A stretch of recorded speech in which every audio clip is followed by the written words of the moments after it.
अखिल हृजेत्री जननी पृथ्वी कामदुघास्ते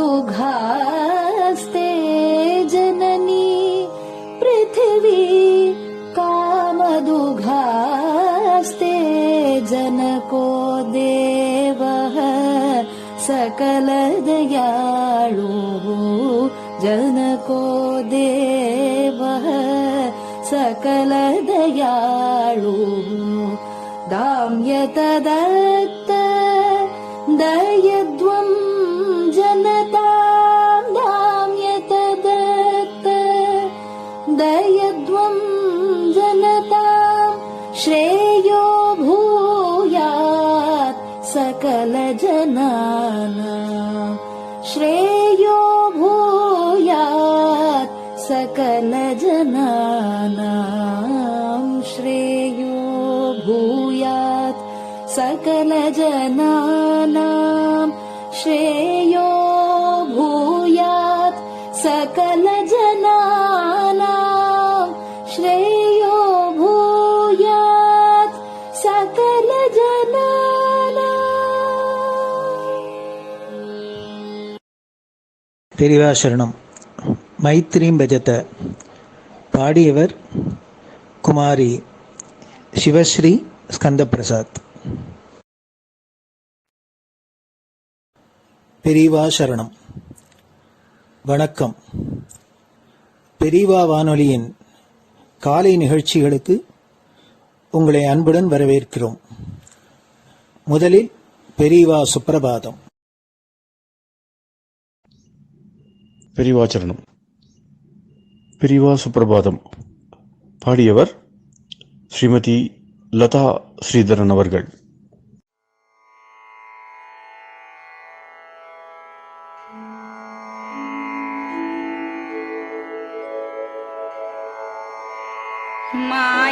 मायात्रियामासु निमीलिताक्षम् लोकत्रियामासु विनिद्रमेनम् लोकस्य रीत्या हि निबोधयामि साक्षात् गुरुं चन्दिरशेखरेन्द्रम् साक्षात् गुरुं चन्दिरशेखरेन्द्रम् प्रातः सरोजकुसुमानि विहाय निद्राम् बालारुणातपसुवर्णमयानि नित्यम् कूजन्मरालकलगं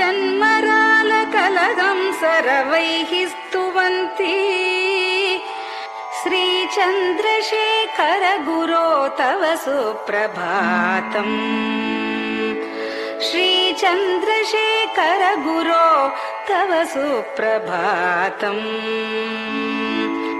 भृङ्गाश्च पीतमधुमत्तविलासिनिभिः युक्ताः सरोजवनजातसुरेणुपीताः त्वां स्तुवन्ति मधुरैः कलगुञ्जनैः स्वैः श्रीचन्द्रशेखर गुरो तव सुप्रभातम् श्रीचन्द्रशेखर गुरो तव सुप्रभातम्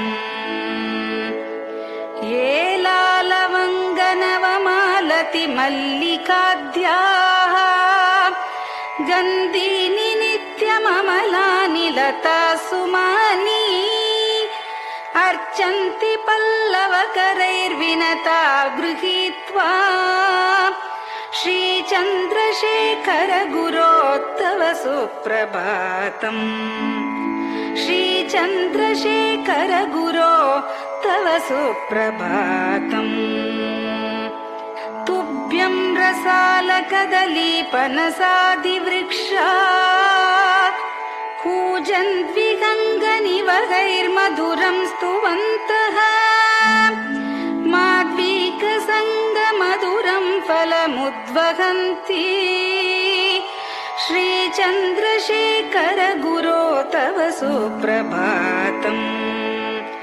श्रीचन्द्रशेखर गुरो तव सुप्रभातम्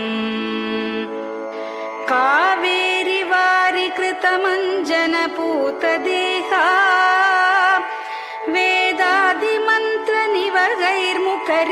वेदादिमन्त्रनिवगैर्मुखरीकृताशाः विप्रास्तुवन्ति सततं नतमस्तकात्माम् श्रीचन्द्रशेखर गुरो तव सुप्रभातम् श्रीचन्द्रशेखर गुरो तव सुप्रभातम् भक्ताश्च ते विहितकर्मचया विशुद्धाः भक्त्यार्जिताखिल विशिष्टफलैकहस्ताः त्वद्दर्शनमगकरं परिलब्धुकामाः श्रीचन्द्रशेखर गुरो तव सुप्रभातम् श्रीचन्द्रशेखर गुरो तव सुप्रभातम् भूत्यासितेन वपुषा भुविशैव तत्त्वम् शक्त्यार्पितेन मनसा वरशाक्ततत्त्वम् नारायणेति वदता वदनेन विष्णोः तत्त्वं त्वया प्रकटितं तव सुप्रभातम् तत्त्वं त्वया प्रकटितं तव सुप्रभातम् स्वामिन् पदाब्जमधुपा इव भक्तलोकाः सेवां विधातुमधुना तव जागरूकाः उत्तिष्ठ पङ्कजपदानि निधाय भूमौ पूर्वं वदामि विनतस्तव सुप्रभातम् पूर्वं वदामि विनतस्तव सुप्रभातम् इत्यष्टकं शुभकरं कलिकल्मषघ्नम् भक्तेन केनचिदहो परिजल्पितं च उत्थाय जल्पति नरो विनत प्रभाते सन्मङ्गलानि लभते बहुधातिशीघ्रम् सन्मङ्गलानि लभते बहुधातिशीघ्रम् सन्मङ्गलानि लभते बहुधातिशीघ्रम्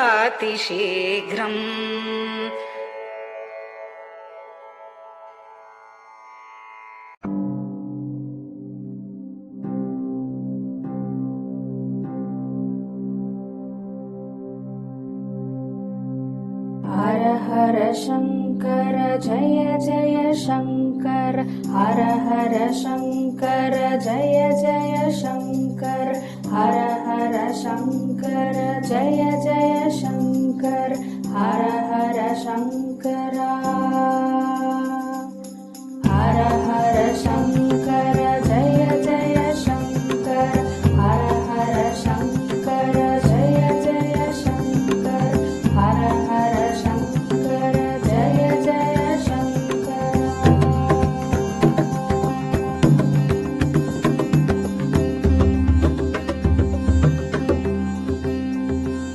श्रुति स्मृति पुराणानाम् आलयं करुणालयं नमामि भगवत्पादम् शङ्करं लोकशङ्करं श्रुति स्मृति पुराणानाम् आलयं करुणालयं नमामि भगवत्पादम् शङ्करं लोकशङ्करम् हर हर शङ्कर जय जय शङ्कर हर हर शङ्कर जय जय शङ्कर हर हर शङ्कर जय जय शङ्कर हर हर शङ्कर हर हर शङ्कर जय जय शङ्कर हर हर शङ्कर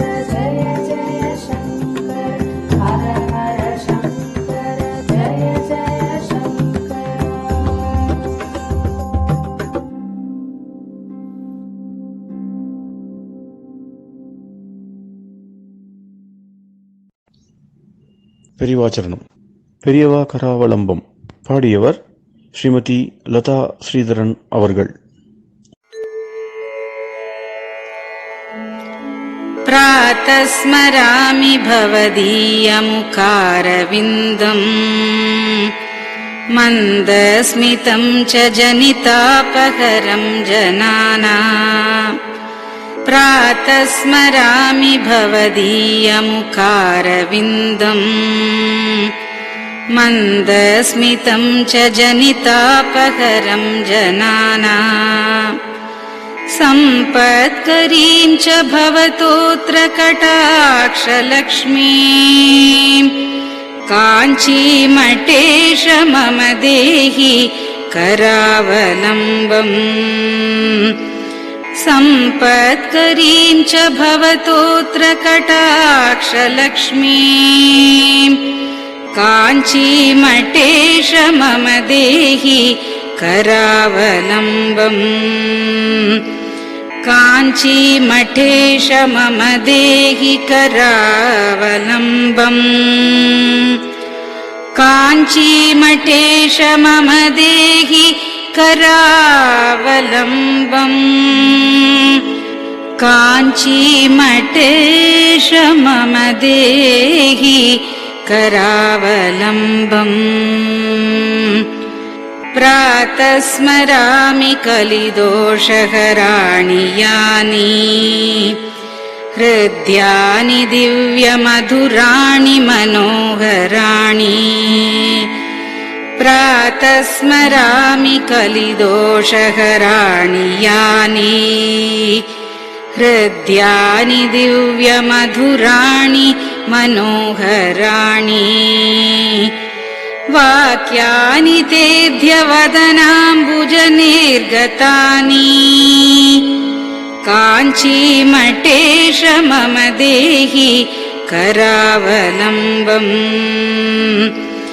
वाक्यानि तेऽद्यवदनाम्बुजनिर्गतानि काञ्चीमठेश मम देहि करावलम्बम् काञ्चीमठेश मम देहि करावलम्बम् काञ्चीमठेश मम देहि करावलम्बम् काञ्चीमठेश मम देहि करावलम्बम्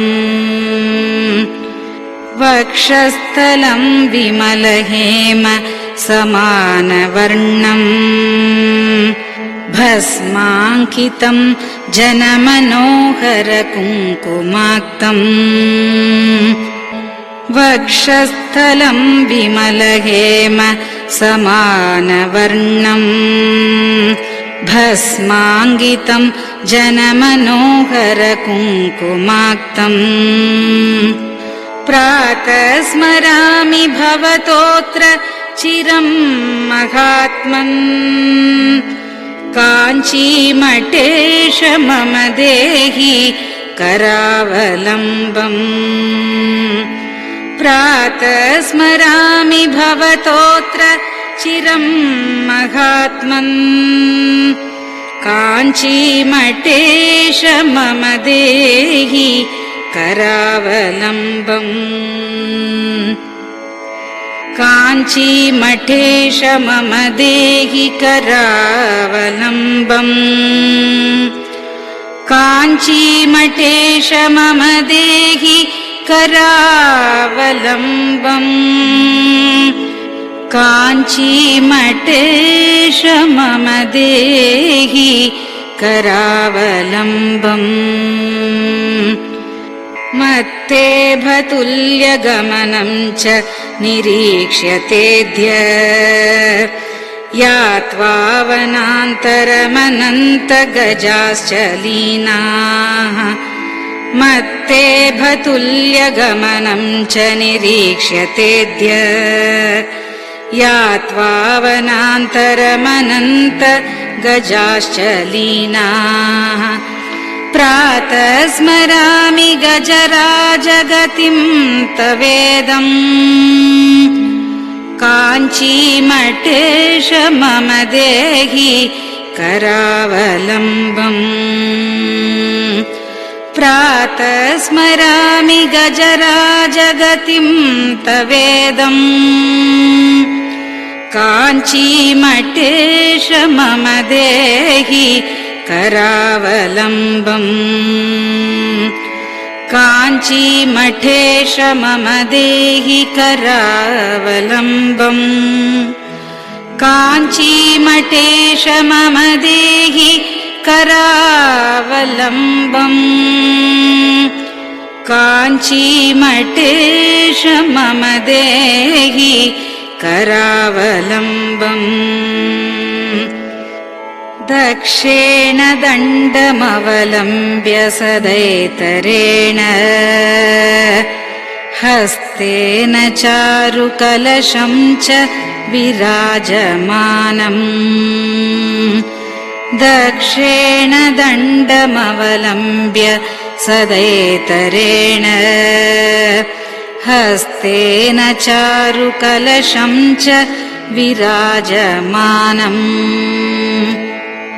रक्ताम्बरं च तव चारु कटिं स्मरामि काञ्चीमठेश मम देहि करावलम्बम् रक्ताम्बरं च तव चारु कटिं स्मरामि काञ्चीमठेश मम देहि करावलम्बम् काञ्चीमठेश मम देहि करावलम्बम्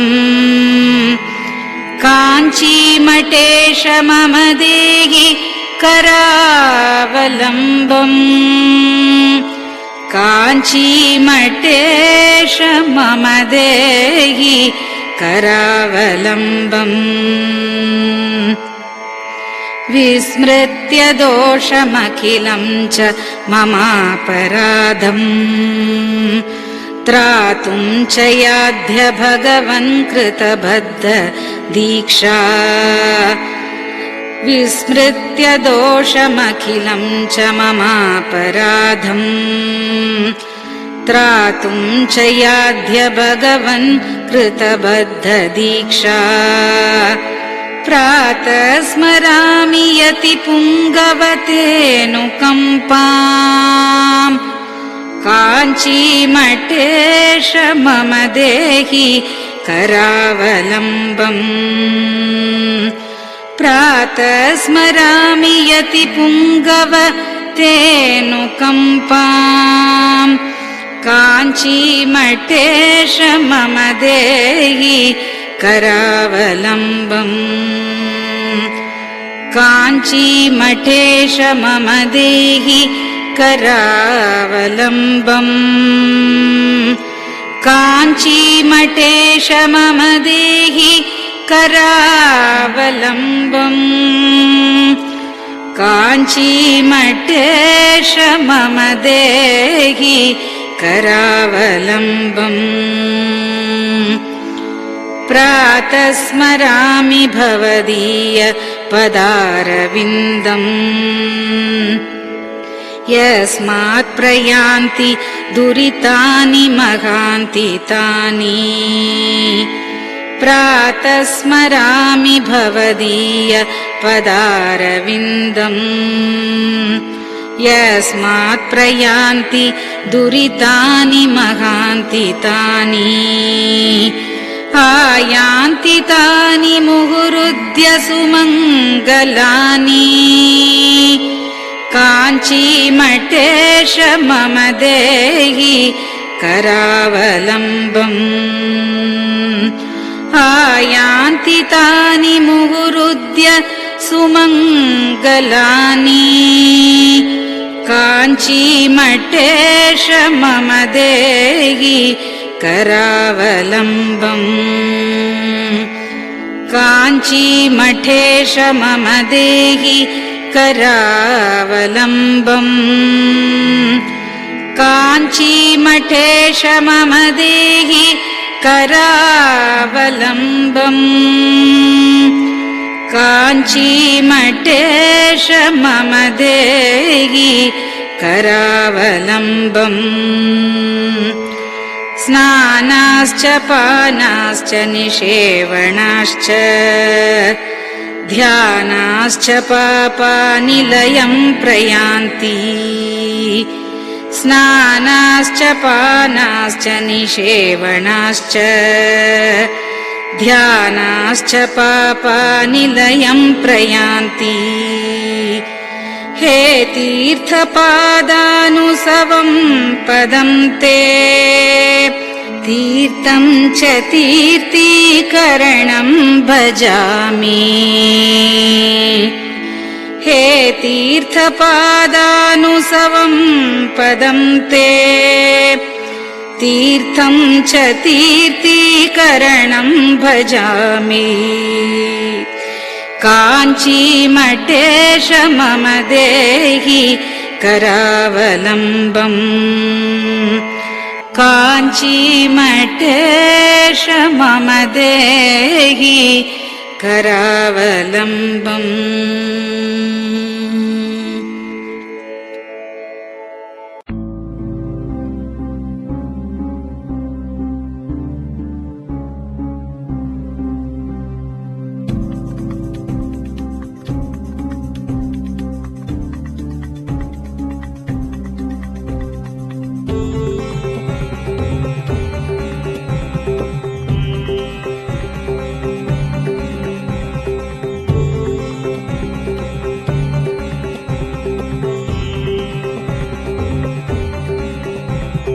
चन्द्रशेखर पाहि मां चन्द्रशेखर रक्ष मां चन्द्रशेखर पाहि मां जय चन्द्रशेखर रक्ष मां हर हर शम्भो शिव शिव शम्भो हर हर शम्भो शिव शिव शम्भो हर हर शम्भो शिव शिव शम्भो हर हर शम्भो शिव शिव शम्भो चन्द्रशेखर पाहि मां चन्द्रशेखर रक्ष मां चन्द्रशेखर पाहि मां जय चन्द्रशेखर रक्ष मां हर हर शम्भो शिव शिव शम्भो हर हर शम्भो शिव शिव शम्भो हर हर शम्भो शिव शिव शम्भो हर हर शम्भो शिव शिव शम्भो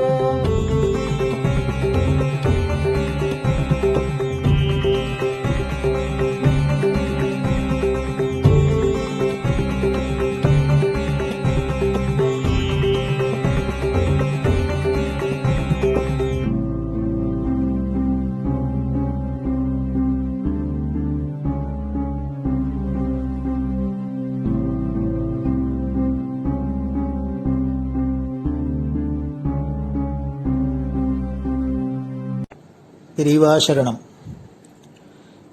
பெரியவா வானொலி நேயர்களுக்காக இந்த கொரோனாங்கிற ஒரு கொடிய நோய் உலகை விட்டு போய் எல்லோரும் ஆரோக்கியமா சௌக்கியமா வாழறதுக்காக ஜெகத்குரு சங்கராச்சாரியர் ஸ்ரீ காஞ்சி காமகோடி பீட்டாதிபதி ஸ்ரீ சங்கர விஜயேந்திர சரஸ்வதி பாலபிரிவா இந்திராட்சி சிவகவச்சம் அப்படிங்கிற ஒரு ஸ்லோகத்தை பாராயணம் பண்ண சொல்லியிருக்கா.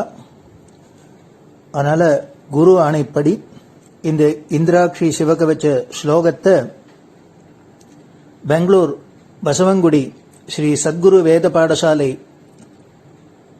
அத்தியாபகர் பிரம்மஸ்ரீ டாக்டர் ஸ்ரீனிவாச சர்மா அவர்கள் தங்களோட மாணவர்களோட சொல்றத இப்போ பெரியவா வானொலியில ஒலிபரப்பப்படுறது.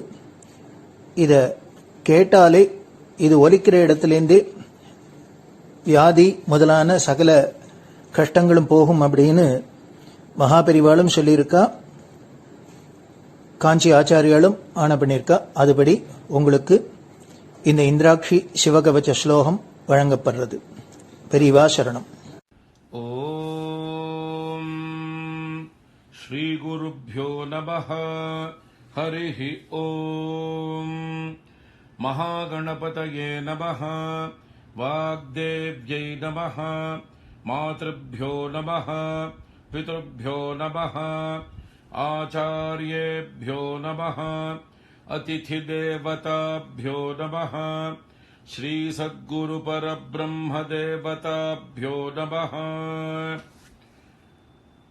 सर्वमङ्गलमाङ्गल्ये शिवे सर्वार्थसाधिके शरण्ये त्र्यम्बके देवि नारायणि नमोऽस्तु ते। नमो देव्यै महादेव्यै शिवायै सततं नमः। नमः प्रकृत्यै भद्रायै नियताः प्रणतास्मताम्। ॐ श्रीजगदम्बायै नमः। अथ इन्द्राक्षी स्तोत्रम्।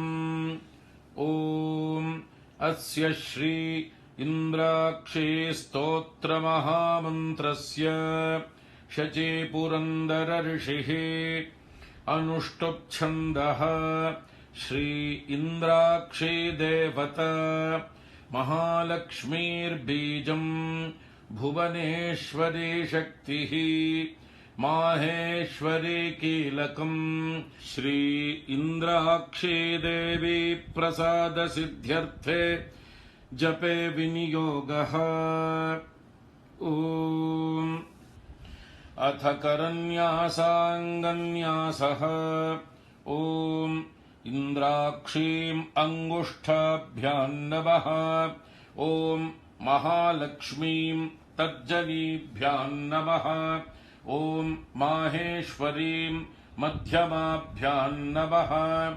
ॐ अम्बुजाक्षीम् अनामिकाभ्याम् नमः। ॐ कात्यायनीम् कनिष्ठिकाभ्याम् नमः। ॐ कौमारीम् करतलकरपृष्ठाभ्याम् नमः। ॐ इन्द्राक्षीम् हृदयाय नमः। ॐ महालक्ष्मीम् शिरसे स्वाहा। ॐ माहेश्वरीम् शिखायै वषट्। ॐ अम्बुजाक्षीम् कवचायहुम्। ॐ कात्यायनीम् नेत्रत्रयाय वौषट्। ॐ कौमारीम् अस्त्राय फट्। भूर्भुवः सुवरोमिति दिग्बन्धः। ध्यानम्। ॐ नेत्राणाम् दशभिः शतैः परिवृता मत्युग्रचर्माम्बराम् हेमाभाम् महतीम् विलम्बितशिखा मामुक्तकेशान्विताम् घण्टापण्डितपादपद्मयुगलान् नागेन्द्रकुम्भस्तनीम् इन्द्राक्षीम् परिचिन्तयामि सततम् प्रत्यक्षसिद्धिप्रदाम्। इन्द्राक्षीम् द्विभुजाम् देवीम् पीतवस्त्रद्वयान्विताम् वामहस्ते वज्रधरान् दक्षिणेन वरप्रदाम्। इन्द्राक्षीम् नौमि युवतीम् नानालङ्कारभूषिताम् प्रसन्नवदनाम् भोजामप्सरो गणसेविताम्। ॐ अथ इन्द्राक्षी स्तोत्रप्रारम्भः। इन्द्र उवाच ॐ इन्द्राक्षी पूर्वतः पातु पात्वाग्नेयान्तथेश्वरी कौमारी दक्षिणे पातु नैऋत्याम् पातु पार्वती वाराही पश्चिमे पातु वायव्ये नारसिंह्यपी उदीच्याम् कालरात्रिर्मामीशान्याम् सर्वशक्तयः भैरव्योर्ध्वम् सदा पातु पात्वधो वैष्णवी तथा एवम् दश दिशो रक्षेत् सर्वाङ्गम् भुवनेश्वरी इन्द्राक्षी नाम सा देवी दैवतैः समुदाहृता गौरी शाकम्भरी देवी दुर्गानाम् नीतिविश्रुता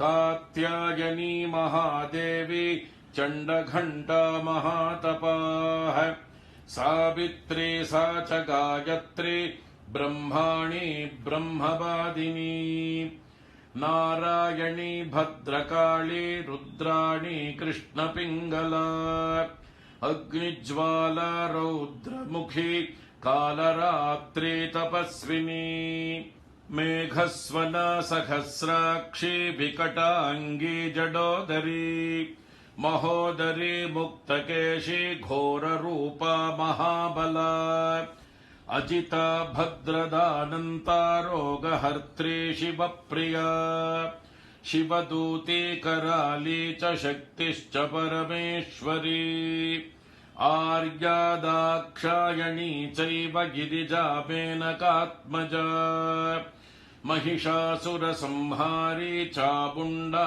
सप्तमातृका सर्वरोगप्रशमनी नारायणी नमोऽस्तु ते इन्द्राणी चेन्द्ररूपा च इन्द्रशक्तिः परायणी वाराही नारसिंही च भीमा भैरवनादिनी सदा सम्मोहिनी देवी सुन्दरी भुवनेश्वरी एकाक्षरी महामायी एकांगी एकनायकी कोमलश्यामलारूपी कोटिसूर्यप्रकाशिनी श्रुतिस्मृतिर्धृतिर्मेधा विद्यालक्ष्मी सरस्वती अनन्ता विजयापर्णा मानस्तोकापराजिता भवानी पार्वती दुर्गा हैमवत्यम्बिका जया शिवा भवानी रुद्राणी शङ्करार्धशरीरिणी ऐरावत गजारूढा वज्रहस्ता धनुर्धरा ऐन्द्री देवी सदा कालम् शान्तिमाशु करोतु मे एतैर्नामपदैर्दिव्यैस्तुता शक्रेण धीमता आयुरारोग्यमैश्वर्यमपमृत्युभयापहम् क्षयापस्मारकुष्ठादि तापज्वरनिवारणम् शीतज्वरनिवारणमुष्णज्वरनिवारणम् सन्निज्वरनिवारणम् सर्वज्वरनिवारणम् सर्वरोगनिवारणम् सर्वशत्रुनिवारणम् महाभयनिवारणम् मनःक्लेशनिवारणम् शतमावर्तयेद्यस्तु मुच्यते व्याधिबन्धनात् आवर्तयन् सहस्रम् तु लभते वाञ्छितम् फलम् एतत्स्तोत्रम् जपेन्नित्यम् सर्वव्याधिविनाशनम् रणे राजभये चोरे सर्वत्र विजयी भवेत् सर्वमङ्गलमाङ्गल्ये शिवे सर्वार्थसाधिके शरण्ये त्र्यम्बिके गौरि नारायणि नमोऽस्तु ते त्रिपाद्भस्म प्रहरणस्त्रिशिरा रक्तलोचनः स मे प्रीतः सुखम् दद्यात् सर्वाभय पतिर्ज्वरः ज्वरम् च ज्वरसारम् च ज्वरातिसारमेव च सन्निपातज्वरम् चैव शीतोष्णज्वरमेव च कौबेरम् ते मुखम् रौद्रम् नन्दिमन्नन्दिमावह ज्वरम् मृत्युभयम् घोरम् ज्वरम् नाशय मे ज्वर ॐ भस्मायुधाय विद्महे रक्तनेत्राय धीमहि तन्नो ज्वरहरः प्रचोदयात् ॐ ज्वरराजाय विद्महे त्रिशिरस्काय धीमहि तन्नस्त्रिपात् प्रचोदयात् मृत्योस्तुल्यम् त्रिलोकीम् ग्रसितुमतिरसान्निःसृताः किन्नु जिह्वाः किं वा कृष्णाङ्घ्रिपद्मद्युतिभिररुणिता विष्णुपद्याः पदव्यः प्राप्ताः सन्ध्याः स्मरारे स्वयमुत नुतिभिस्तिस्र इत्यूह्यमानाः दिव्यैर्देव्यास्त्रिषु लक्षत महिषजुषो रक्तधारा जयन्ती मातर्मे मधुकैटभग्नि महिषप्राणापहारोद्यमे हेला निर्मित धूम्रलोचन वधे हे चण्डमुण्डार्दिनी निःशेषीकृत रक्तबीजदनुजे नित्ये निशुम्भापहे शुम्भध्वंसिनि संहराशु दुरितन् दुर्गे नमस्तेऽम्बिके अष्टौ भुजाङ्गीम् महिषस्य मर्दिनीम् सशङ्गचक्राम् शरशूलधारिणीम् तान् दिव्ययोगीम् सखजातवेदसीम् दुर्गाम् सदाहम् शरणम् प्रपद्ये महिषमस्तकनृत्यविनोदनस्फुटरणन्मणिनूपुरमेखला जननरक्षणमोक्षविधायिनी जयतु शुम्भनिशुम्भनिषूदिनी ब्रह्माणी कमलेन्दु सौम्यवदना माहेश्वरी लीलया कौमारी रिपुदर्पणाशनकरी चक्रायुधा वैष्णवी वाराही घनघोर घर्घरमुखी दंष्ट्री च चक्रायुधा चामुण्डा गणनाथ रुद्रसहिता रक्षन्तु माम् मातरः उद्धतौ मधुकैटभौ महिषासुरन्तु निहत्यतम् धूम्रलोचन चण्डमुण्डक रक्तबीज मुखांश्च तान् दुष्टशुम्भ निशुम्भमर्दिनि नन्दितामरवन्दिते बिष्टपत्रय पुष्टिकारिणि भद्रकाळि नमोऽस्तु ते लक्ष्मी प्रदान समये नवविद्रुमाभाम् विद्या प्रदान समये शरदिन्दुशुभ्राम् विद्वेषि वर्ग विजये पितमालनिलाम् देवीम् त्रिलोकजननीम् शरणम् प्रपद्ये ॐ महादेव्यै च विद्महे सर्वसिद्ध्यै च धीमहि तन्नो देवी प्रचोदयात् ॐ श्रीं मं महादेव्यै नमः इतीन्द्राक्षी स्तोत्रम् ॐ इन्द्राणी मासु नारिषु सुभगा महमश्रवम् नह्यस्य अपरम् च न जरसा परते पतिर्विश्वस्मादिन्द्र उत्तरः ॐ इन्द्राणी मासु नारिषु सुपत्नी महमश्रवम् नह्यस्य अपरम् च न जरसा परते पतिः ॐ श्री इन्द्राक्षी परमेश्वर्यै नमः ॐ शान्ति शान्ति शान्तिः हरिः ॐ ॐ श्रीगुरुभ्यो नमः हरिः ॐ महागणपतये नमः वाग्देव्यै नमः मातृभ्यो नमः पितृभ्यो नमः आचार्येभ्यो नमः अतिथिदेवताभ्यो नमः श्रीसद्गुरुपरब्रह्मदेवताभ्यो नमः ॐ अथ श्रीस्कान्दपुराणे ब्रह्मोत्तरखण्डस्थम् श्रीशिवकवचस्तोत्रम् ॐ वागर्थाविपसम्पृक्तौ वागर्थप्रतिपत्तये जगतः पितरौ वन्दे पार्वती परमेश्वरौ माता च पार्वती देवी पिता देवो महेश्वरः बान्धवाः शिवभक्ताश्च स्वदेशो भुवनत्रयम् मृत्युञ्जयाय रुद्राय नीलकण्ठाय शम्भवे अमृतेशाय शर्वाय महादेवाय ते नमः।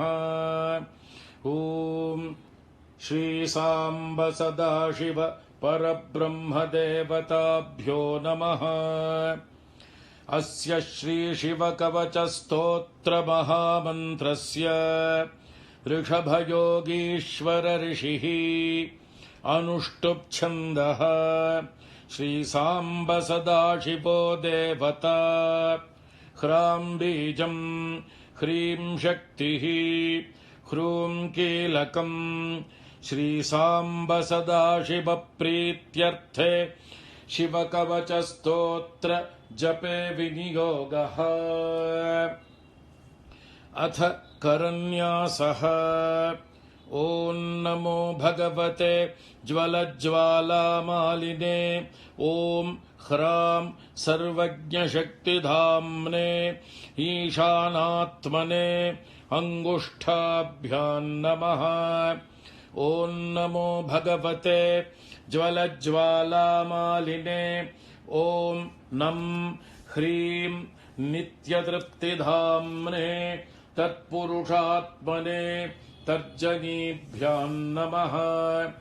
ॐ नमो भगवते ज्वलज्ज्वालामालिने ॐ मं ह्रूं अनादिबोध शक्तिधाम्ने अघोरात्मने मध्यमाभ्यां नमः। ॐ नमो भगवते ज्वलज्ज्वालामालिने ॐ शिं ह्रैं स्वतन्त्रशक्तिधाम्ने वामदेवात्मने अनामिकाभ्यां नमः। ॐ नमो भगवते ज्वलज्ज्वालामालिने ॐ वां ह्रौं नित्यमलुप्तशक्तिधाम्ने सद्योजातात्मने कनिष्ठिकाभ्यां नमः। ॐ नमो भगवते ज्वलज्ज्वालामालिने ॐ यं ह्रः अनन्तशक्तिधाम्ने सर्वात्मने करतलकरपृष्ठाभ्यां नमः। अथाङ्गन्यासः। ॐ नमो भगवते ज्वलज्ज्वालामालिने ॐ ह्रां सर्वज्ञशक्तिधाम्ने ईशानात्मने हृदयाय नमः। ॐ नमो भगवते ज्वलज्ज्वालामालिने ॐ नं ह्रीं नित्यतृप्तिधाम्ने तत्पुरुषात्मने शिरसे स्वाहा। ॐ नमो भगवते ज्वलज्ज्वालामालिने ॐ मं ह्रूं अनादिबोधशक्तिधाम्ने अघोरात्मने शिखायै वषट्। ॐ नमो भगवते ज्वलज्ज्वालामालिने ॐ शिं ह्रैं स्वतन्त्रशक्तिधाम्ने वामदेवात्मने कवचाय हुम्। ॐ नमो भगवते ज्वलज्ज्वालामालिने ॐ वां ह्रौं नित्यमलुप्तशक्तिधाम्ने सद्योजातात्मने नेत्रत्रयाय वौषट्। ॐ नमो भगवते ज्वलज्ज्वालामालिने ॐ यं ह्रः अनन्तशक्तिधाम्ने सर्वात्मने अस्त्राय फट्। भूर्भुवः सुवरोमिति दिग्बन्धः। ध्यानम् वज्रदंष्ट्रं त्रिनयनं कालकण्ठमरिन्दमम् सहस्रकरमत्युग्रं वन्दे शम्भुमुमापतिम्। अथापरं सर्वपुराणगुह्यं निःशेषपापौघहरं पवित्रम् जयप्रदं सर्वविपद्विमोचनं वक्ष्यामि शैवं कवचं हितायते।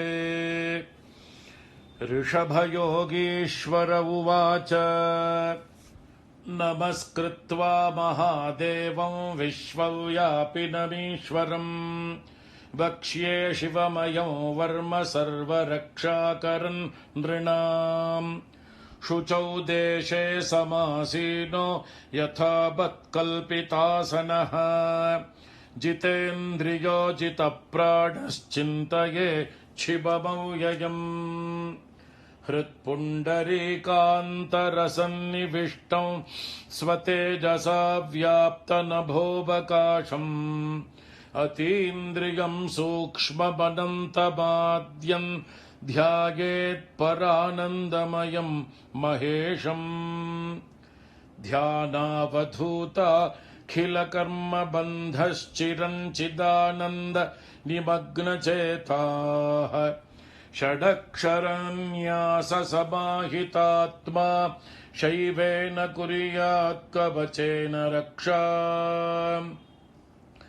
अथ कवचस्तोत्रम् ॐ मां पातु देवोऽखिलदेवतात्मा संसारकूपे पतितङ्गभीरे तन्नामदिव्यं वरमन्त्रमूलं धुनोतु मे सर्वघं हृदि स्थम् सर्वत्र मां रक्षतु विश्वमूर्तिर्ज्योतिर्मयानन्द घनश्चिदात्मा अणोरणीयानुरुशक्ति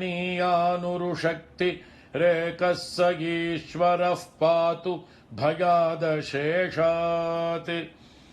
यो भूस्वरूपेण बिभर्ति विश्वं पायात् स भूमेर्गिरिशोष्टमूर्तिः योपां स्वरूपेण नृणां करोति सञ्जीवनं सोऽवतु मान् जलेभ्यः कल्पावसाने भुवनानि दग्ध्वा सर्वाणि यो नृत्यति भूरिलीलः सकालरुद्रोऽवतु मान्दवाग्नेर्वात्यादि भीतेरखिलाश्च तापात् प्रदीप्तविद्युत्कनकावभासो विद्यावराभीतिकुठारपाणिः चतुर्मुखस्तत्पुरुषस्त्रिनेत्रः प्राच्यां स्थितो रक्षतु मामजस्रम्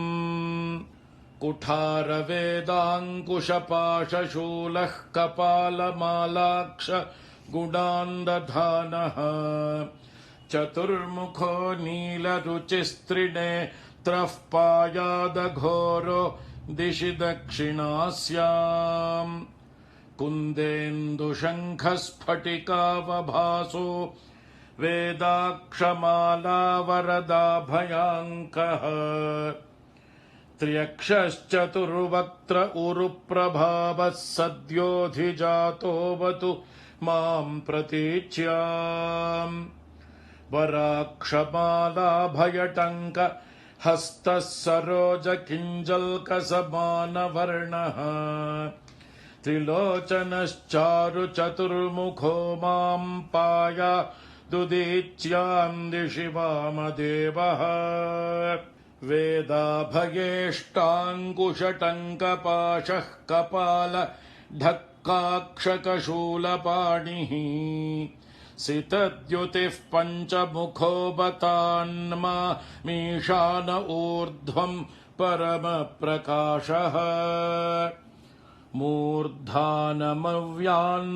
चन्द्र मौळिर्भालं ममाव्यादथ भालनेत्रः नेत्रे ममाव्याद्भगनेत्रहारी नासां सदा रक्षतु विश्वनाथः पायाच्छ्रुति मे श्रुतिगीतकीर्तिः कपोलमव्या सततं कपाली वक्त्रं सदा रक्षतु पञ्चवक्त्रो जिह्वां सदा रक्षतु वेदजिह्वः कण्ठं गिरीशोऽवतु नीलकण्ठः पाणिद्वयं पातु पिनाकपाणिः स्कन्धौर्षस्कन्धगतिश्च सोऽव्यात् पार्श्वद्वयम् पातु सुरासुरेशः दोर्मूलमव्यान्मम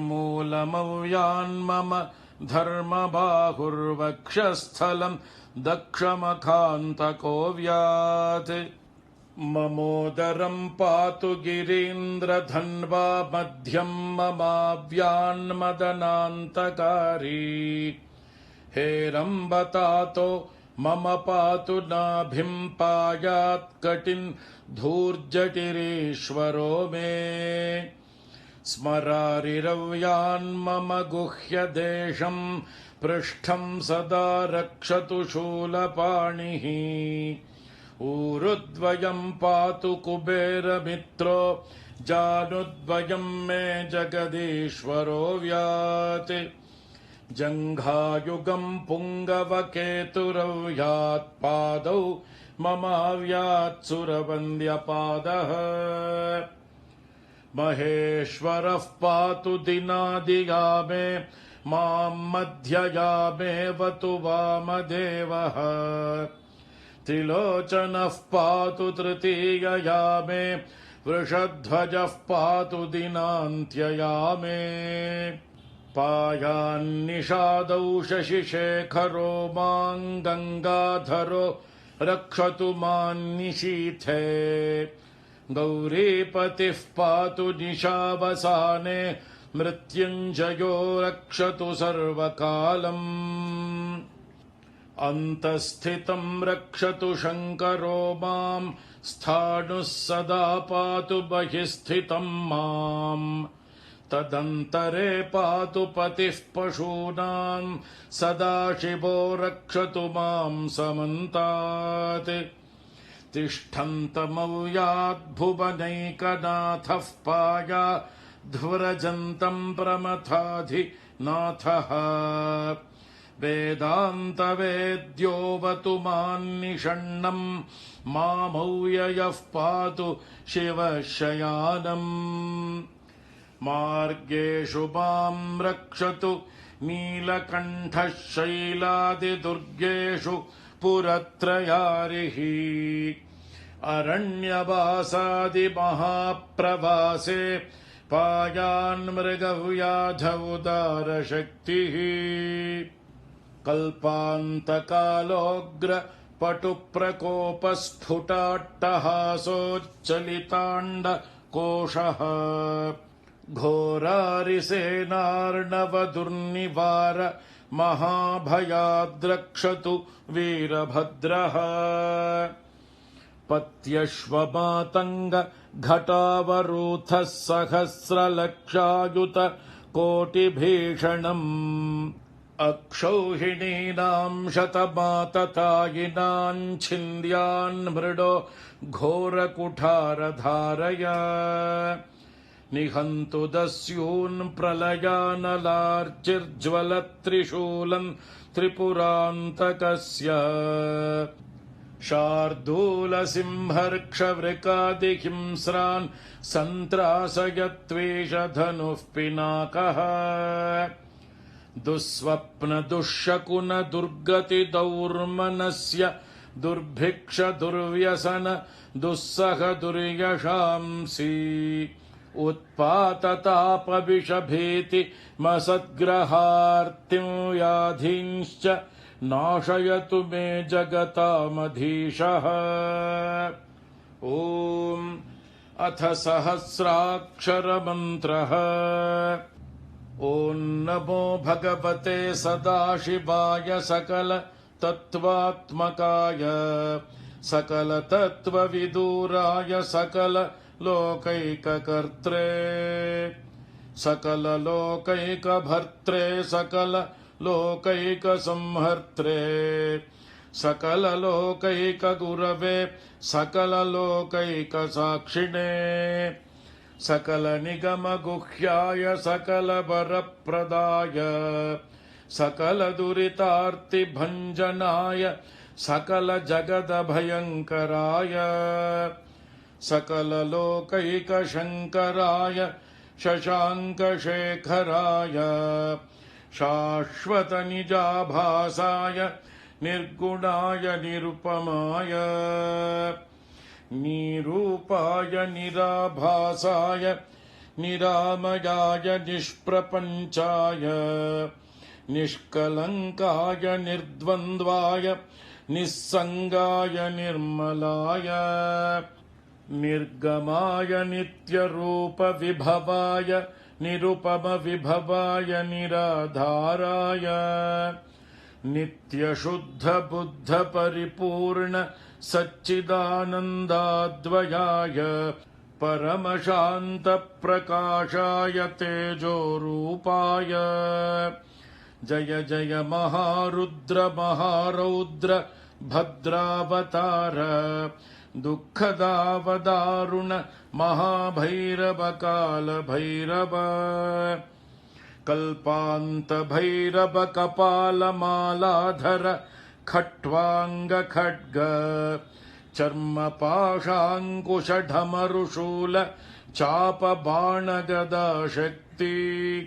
भिण्डिपालतोमरमुसलमुद्गर पट्टशपरशू परिघभुषण्डेशतघ्नि चक्राद्यायुधभीषणकर सहस्रमुखदंष्ट्राकरालवदन विकटाट्टहास विस्फाटित ब्रह्माण्डमण्डल नागेन्द्रकुण्डल नागेन्द्रहार नागेन्द्रवलय नागेन्द्रचर्मधर मृत्युञ्जय त्र्यम्बक त्रिपुरान्तक गंगाधर विरूपाक्ष विश्वेश्वर विश्वरूप वृषभवाहन विषभूषण सर्पभूषण विश्वतो मुख सर्वतो मां रक्ष रक्ष ज्वल ज्वल प्रज्वल प्रज्वल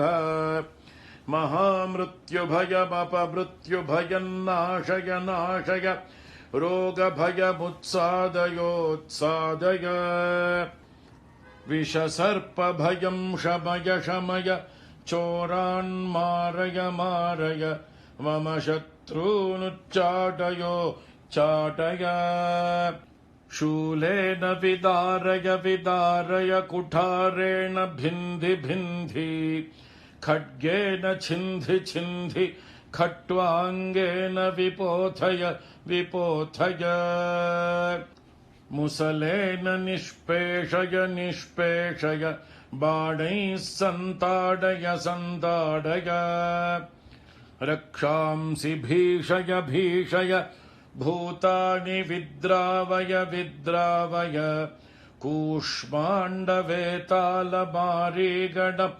ब्रह्मराक्षसान् सन्त्रासय सन्त्रासय ममाभयं कुरु कुरु वित्रस्तं मामाश्वासयाश्वासय नरकभयान् मामुद्धारयोद्धारय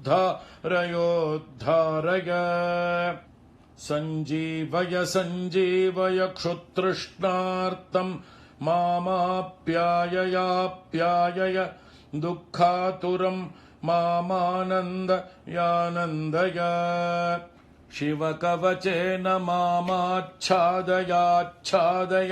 हर हर मृत्युञ्जय त्र्यम्बक सदाशिव नमस्ते नमस्ते नमस्ते ॐ अथ फलश्रुतिः ऋषभयोगीश्वर उवाच इत्येतत्कवचं शैवं वरदं व्याहृतं मया सर्वबाधाप्रशमनं रहस्यं सर्वदेहिनां यः सदा धारयेन्मर्त्यश्चैवं कवचमुत्तमम् न तस्य जायते क्वापि भयं शम्भोरनुग्रहात् क्षीणायुर्मृत्युमापन्नो महारोगहतोऽपि वा सद्यः सुखमवाप्नोति दीर्घमायुश्च विन्दति सर्वदारिद्र्यशमनं सौमङ्गल्यविवर्धनम् यो धत्ते कवचं शैवं सदेवैरपि पूज्यते महापातकसङ्घातैर्मुच्यते चोपपातकैः देहान्ते शिवमाप्नोति शिवर्मानुभावतः त्वमपि श्रद्धया वत्स शैवं कवचमुत्तमम् धारयस्व मया दत्तं सद्यः श्रेयो ह्यवाप्स्यसि सूत उवाच इत्युक्त्वा ऋषभो योगी तस्मै पार्थिवसूनवे ददौ शङ्खं महारावं खड्गं चारिनिषूदनम् पुनश्च भस्म सम्मन्त्र्य तदङ्गं सर्वतो स्पृशत् गजानां 6,000 द्विगुणं च बलं ददौ भस्म प्रभावात् सम्प्राप्त बलैश्वर्यधृतिस्मृतिः स राजपुत्रः शुशुभे शरधर्क इव श्रिया तमाह प्राञ्जलिं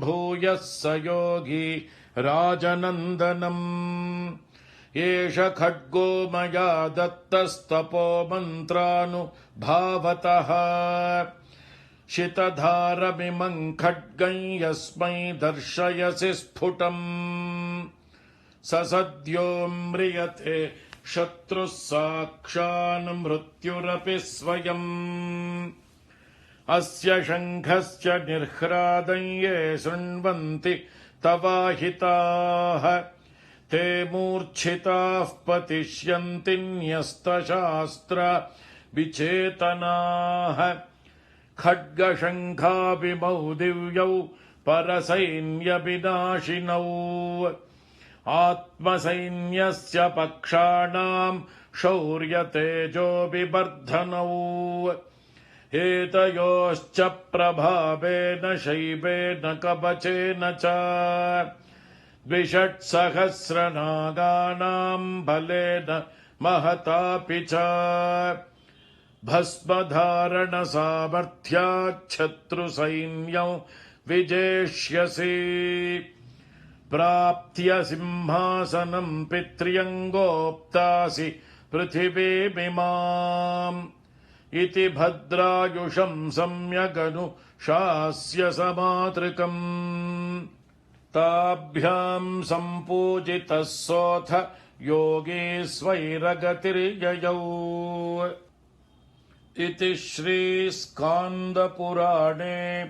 ब्रह्मोत्तरखण्डस्थं श्रीशिवकवचस्तोत्रम् ॐ वागर्थाभिवसम्पृक्तौ वागर्थप्रतिपत्तये जगतः पितरौ वन्दे पार्वती परमेश्वरौ नमः सूर्याय चन्द्राय मङ्गलाय बुधाय च गुरुः शुक्रशनिभ्यश्च राहवे केतवे नमः मृत्युञ्जयाय रुद्राय नीलकण्ठाय शम्भवे अमृतेशाय शर्वाय महादेवाय ते नमः ॐ शान्ति शान्ति शान्तिः ॐ नमो वर्मिणे च वरूथिने च नमो बिल्बिने च कवचिने च नमः श्रुताय च श्रुत सेनाय च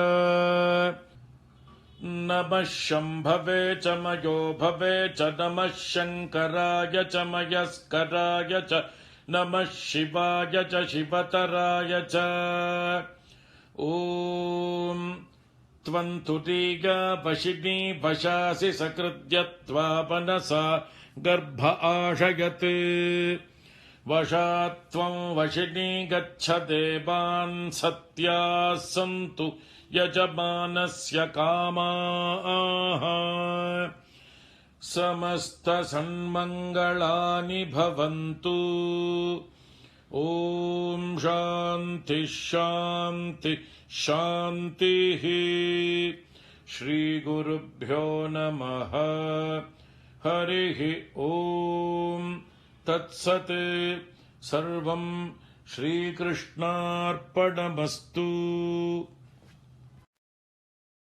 பெரியவா சரணம். நீங்கள் கேட்க இருப்பது பெரியவா குரல். மகா பெரியவா உபன்யாசங்களில் இருந்து சில பகுதிகள். நம பார்வதி பதயே.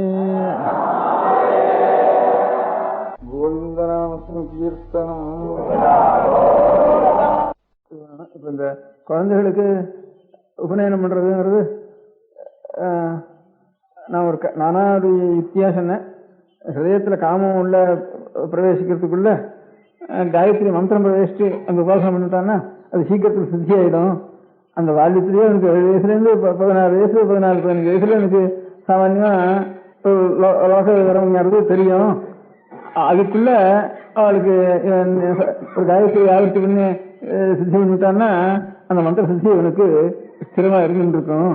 7வது வயசுல கர்ப்பாஷ்டமோ 8வது வயசுலயோ உபநயனம் பண்ணி அதுலேருந்து ஒரு அதுக்கப்புறம் 16 வயசுக்குள்ள ஒரு 5-6 வருஷத்துக்குள்ளாவது கொஞ்சம் காயத்ரி நிச்சயம் ஆவர்த்தி பண்ணிட்டு ஒரு ஞாயிற்றுக்கிழமை சோசராவர்த்தி பண்ணு அப்படின்ட்டு பிரச்சனை பண்ணிட்டே இருந்தான்னா இப்படி தியானம் பண்ணு அப்படி மனசுல நினைச்சதா இப்படி இருந்து குழந்தைகளாவே இருந்து பண்ணிடுவானா அந்த அனுகிரகம் முதல்ல கிடைச்சி அனுகிரகம் ஆயுஷ் வரைக்கும் எனக்கு பின்னாலேயும் ஒன்றும் பாபங்கள் சமர்ப்பிக்காம சிரமமா இருக்கலாம்ங்கிறது அது ஒரு முக்கிய உத்தேசம்.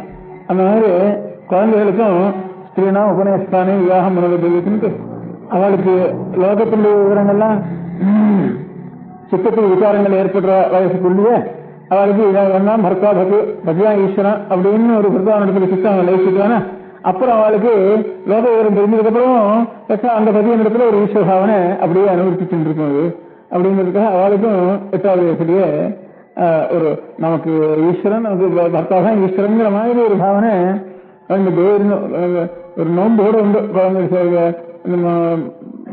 மகாராஷ்டிரால மாகால தெரிஞ்சாலும் இந்த நோன்பு வசதி அதிகமா இப்போ தமிழ்நாடு பண்ற நோன்பை காட்டிலும் இங்க தெரிஞ்சா மகாராஷ்டிரா மாத்ரா தேசத்தால் அவரில் இன்னும் நோன்பு வசதி.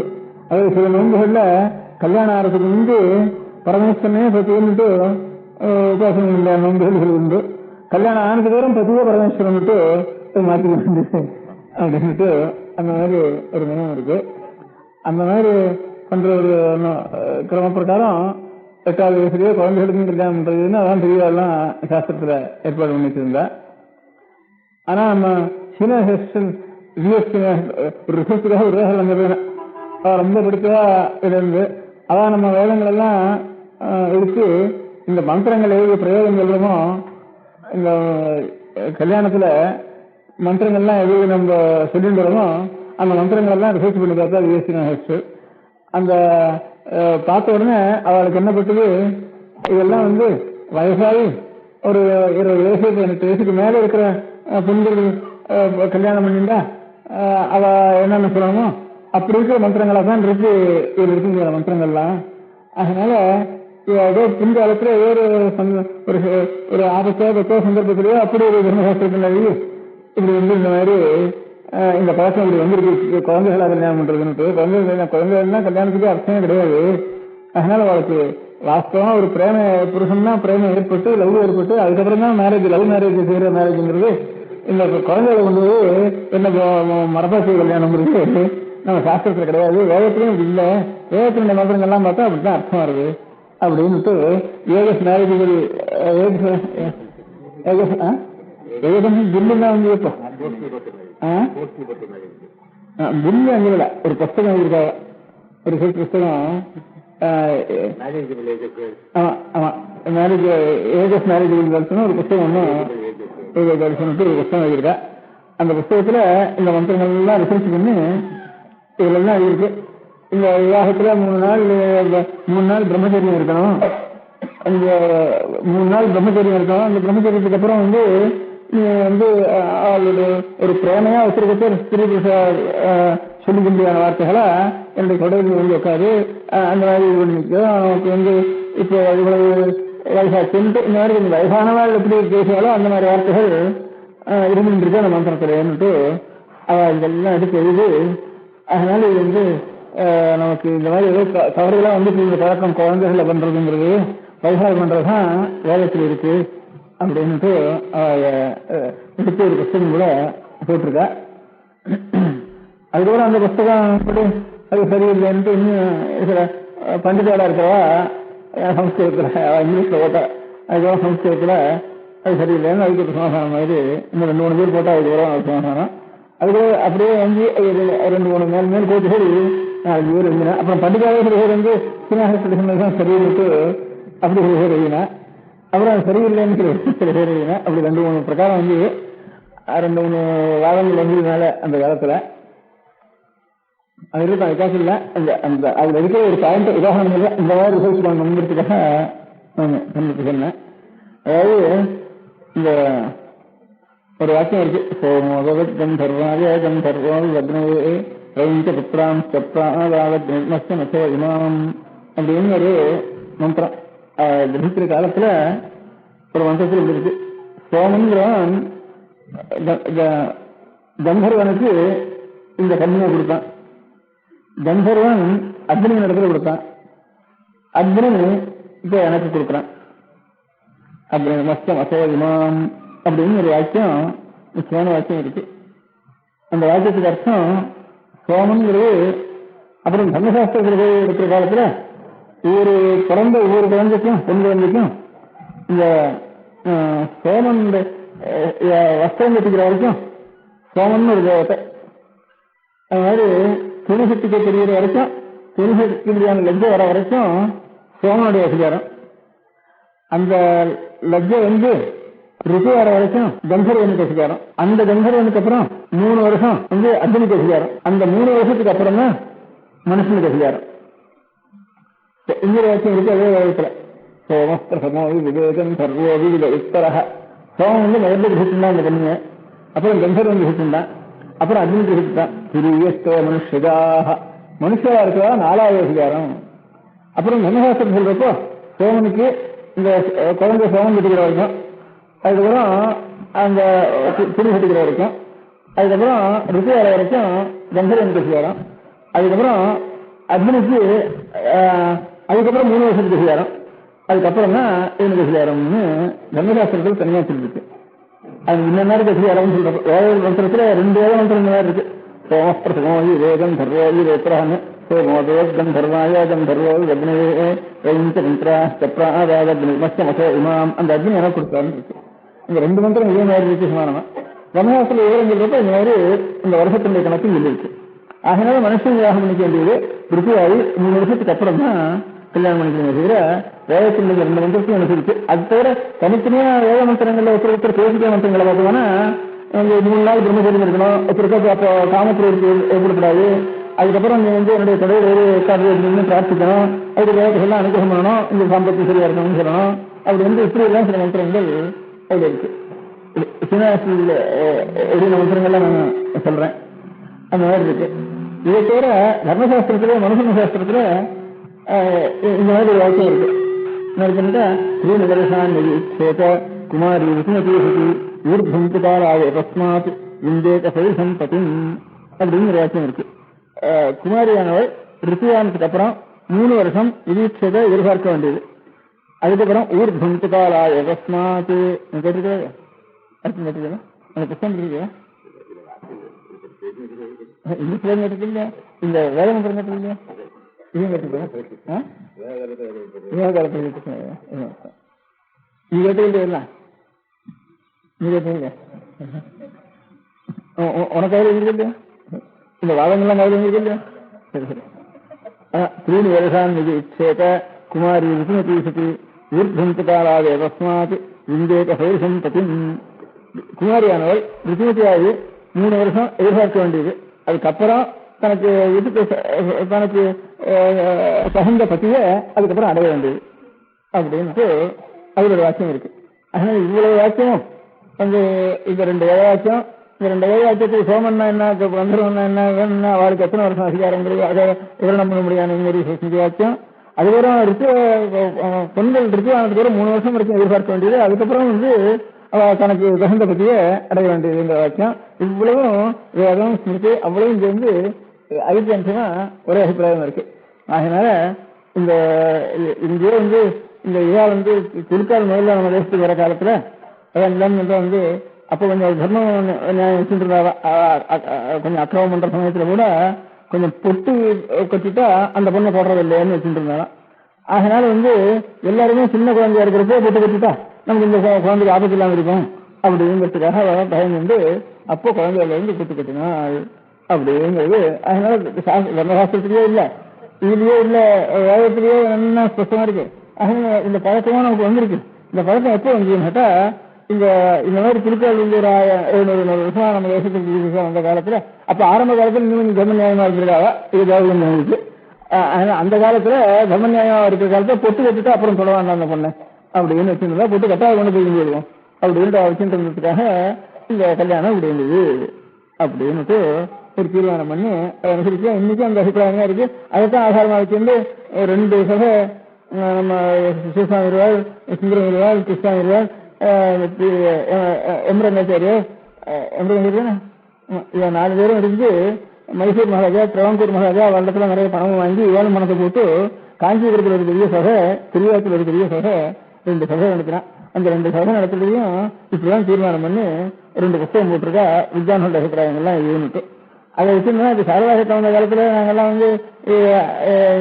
மதத்துக்கு விரோதம், தர்மசாஸ்திரம் அப்படி இல்லை, எங்க மதத்துக்கு ஹிந்து மதத்துக்கு குழந்தைகள் தான் கல்யாணம் பண்ணணும் அப்படின்னு நாங்கெல்லாம் சொன்னப்போ இதுக்காக ஏற்பட்டது இல்லை. இந்த சாரதாசத்துக்காக இதுக்கு 30 வருஷத்துக்கு இங்கே 2 சபை தீர்மானம் ஆயிட்டு அதை பத்தி ரிலிஜியஸ் பிரச்சனை பத்தி கேட்க வேண்டிய அவசியம் இல்லைன்னு தீர்மானம் ஆயிட்டு 2 புத்தகம் மட்டும் நம்முடைய பெரிய ஸ்தானத்தில் இருந்தவால அப்ப சீனிவாச அவளுக்கு சிஸ்டர் இருந்தவர். அப்போ அந்த காலத்துல சின்னவரா இருந்தவர். அப்புறம் தான் சீனிவாச பெரிய ஸ்தானத்துக்கு வந்த இவன் 3 பேருமா சேர்ந்து, இவன் 4 பேருமா சேர்ந்து எம்எல்ஏ சேர்ந்து மகாஜாக்களும் சேர்ந்து பெரிய வித்தியாசத்தை வச்சு எல்லாருக்கும் 100-150 இப்படி சம்பாவனை பண்ணி 2 சபை பெரிய சபையா காஞ்சிபுரத்துல ஒண்ணு, திருவாரூர் ஒன்னும், காஞ்சிபுரத்துல வைஷ்ணவனுடைய முக்கியமான ஸ்தானம், திருவாரூர் ஸ்நாத்தாவுடைய ஸ்தானமும் வச்சு இந்த 2 இடத்துலையும் பெரிய வித்தியாசத்தை ஏற்படுத்தி ஒண்ணு இது அப்புறம் தான் தீர்மானம் வித்தியானத்துக்கு அப்புறம் தான் கல்யாணம் பண்ணணும்னு எழுதிக்கிட்டா. அப்ப எழுதிட்டாவே அப்ப வந்த பில்லெல்லாம் சின்ன ஒரு பில்லு கொண்ட ஒரு சட்டம் கொண்டு அதெல்லாம் நிராகரணம் ஆயிட்டுது. ஆனா கடைசியில இதுல கவர்மெண்ட்ல சாரதாங்கிறவங்க கொண்டு வந்த சமயத்துல அப்பவும் 50% வச்சுக்கல. ஆனா கவர்மெண்ட் கவர்மெண்ட் மெம்பர்ஸ் எல்லாம் இதுக்கு ஓட்டு கொண்டு போவோன்னு சொன்னா நாமினேட்டட் மெம்பர்ஸ் எல்லாம் கவர்மெண்ட்ல இந்த காங்கிரஸ்கார வகுப்பு கொடுத்துறாங்கிறதுக்காக காங்கிரஸ்காரருக்கு ராஜ்யம் தான் கொடுக்க மாட்டேங்கிறோம், இந்த மதத்தையாவது எடுக்கிறதுக்கு அவ இஷ்டப்படி நான் முன்னே சேர்ந்துருவோம்னுட்டு கவர்மெண்ட் கொஞ்சம் போனா போறது மதம் தானே வருது, இது கொஞ்சம் திருப்தி பண்ணுவோம், உங்க சோசியல் டிபார்ட்டுக்கு நாங்க சகாயம் பண்ணிட்டோம் பாருன்னுட்டு காங்கிரஸ்காரர்களுக்கு செலவு பண்ணுவோம்னு உயர் இளைஞர்களை அப்படின்னு சொல்லுவோம்னு நினைச்சிட்டு இந்த நாமினேட்டட் மெம்பர்ஸுடைய பலம் போட்டுதான் அன்னைக்கு அது பாஸ் ஆச்சு. அதுலயும் பாக்கி அப்பவும் பாஸ் ஆகல. அதுக்கு சீனிவாசில் இந்த புத்தகத்தையும் எழுதி 2 சபையும் கூட்டி அதுக்கு ஒரு 2 பேரும் சொல்ல குன்னுங்கர் இந்த பில்லு ஆக்டும் என்ன இருந்தாலும் கடைசியில மூட நம்பிக்கை தான் இருந்து இருக்கும். கடைசியில் கவர்மெண்ட்டினுடைய பலத்தை வச்சுட்டு அப்ப பாஸ் ஆச்சு. நம்ம ஹிந்து இருக்க எல்லாருமே ஆட்சேபிச்சுட்டா இங்க இருந்து, அதனால அது ஒன்றும் பாஸ் ஆகல. கடைசியில கவர்மெண்ட்டினுடைய பலத்திலிருந்து சாரதா சட்டம் பாஸ் ஆச்சு. அது லௌகிகம் அப்படி வேணா போட்டோம், நான் இப்ப சாஸ்திரமா சொல்லிட்டேன். இப்போ இல்ல பண்ண வேண்டியது இருக்கு, ஆன உடனே கூட பண்ணப்படாது, இன்னும் 3 வருஷம் கழிச்சுதான் மாப்பிள்ளை வேணும் தானே இப்ப நான் சாஸ்திரம் சொன்னேன். இப்போ ஆனா நிச்சயம் உபன்யாசம் பண்ணி இருக்கிறது 7 வயசுல இருக்கேன். சாஸ்திரம் சொல்றது ரிசல்ட்டுக்காக சொல்ல வரேன். இதெல்லாம் கொஞ்சம் இங்கிலீஷ் படிச்சு இதுல வாத்தியாரா இருந்தவாரும் கண்டிப்பாக 2 பேரும் சேர்ந்து இந்த மாதிரி அநேக பாயிண்ட்ஸ் இருக்கும். அந்த மாதிரி பாயிண்ட்ஸ் எல்லாம் மனசுக்கு வாங்கிட்டு குழந்தைகளுக்கு சொல்ற அப்புறம் இவன் மனசுக்கு ஒரு தீர்மானம் பண்ணி எல்லாம் இந்த மாதிரி பாயிண்ட்ஸை கொஞ்சம் ஒரு உதாரணத்துக்காக ஒரு சின்ன பாயிண்ட்டை நான் எடுத்து சொன்னேன். இப்ப நம்ம கல்யாணத்துல 8 விதமான கல்யாணம்னு வேறு. பிராமணன் ஒரு கல்யாணம், ராஜாபத்தியம் ஒரு கல்யாணம், ஆசுரம்னு ஒரு கல்யாணம், காந்தர்வம் ஒரு கல்யாணம், ஸ்வயம்வரம் ஒரு கல்யாணம், இப்படி அநேக கல்யாணங்கள் உண்டு. பைசாகம்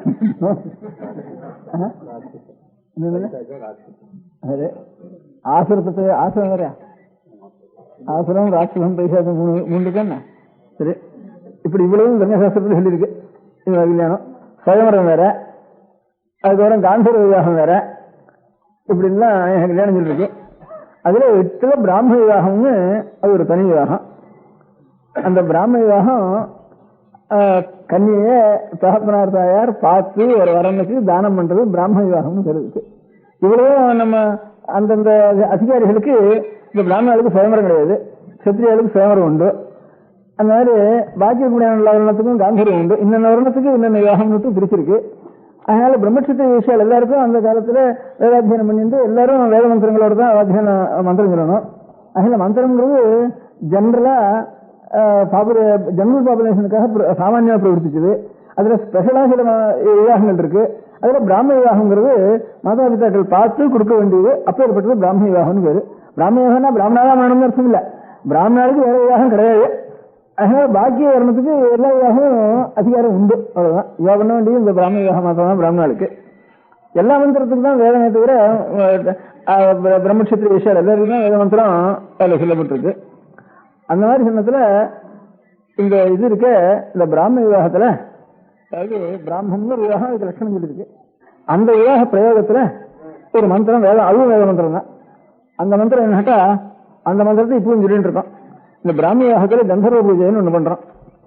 கந்தர்வ பூஜைன்னு பண்ணிட்டு அந்த கந்தர்வன் ஆவாகனம் பண்ணி அவனுக்கு பூஜை பண்ணி அவனுக்கு ஒரு மந்திரம், அதுவும் வேதத்துல இருக்கிற மந்திரம். இந்த சோம கந்தர்வாயாங்கிறது எப்படி வேதத்துல இருக்கோ அதே மாதிரி உதீர்ஷ்வாதோ விஸ்வாவசோ, விஸ்வாவசோன்னா கந்தர்வனுக்கு பேரு.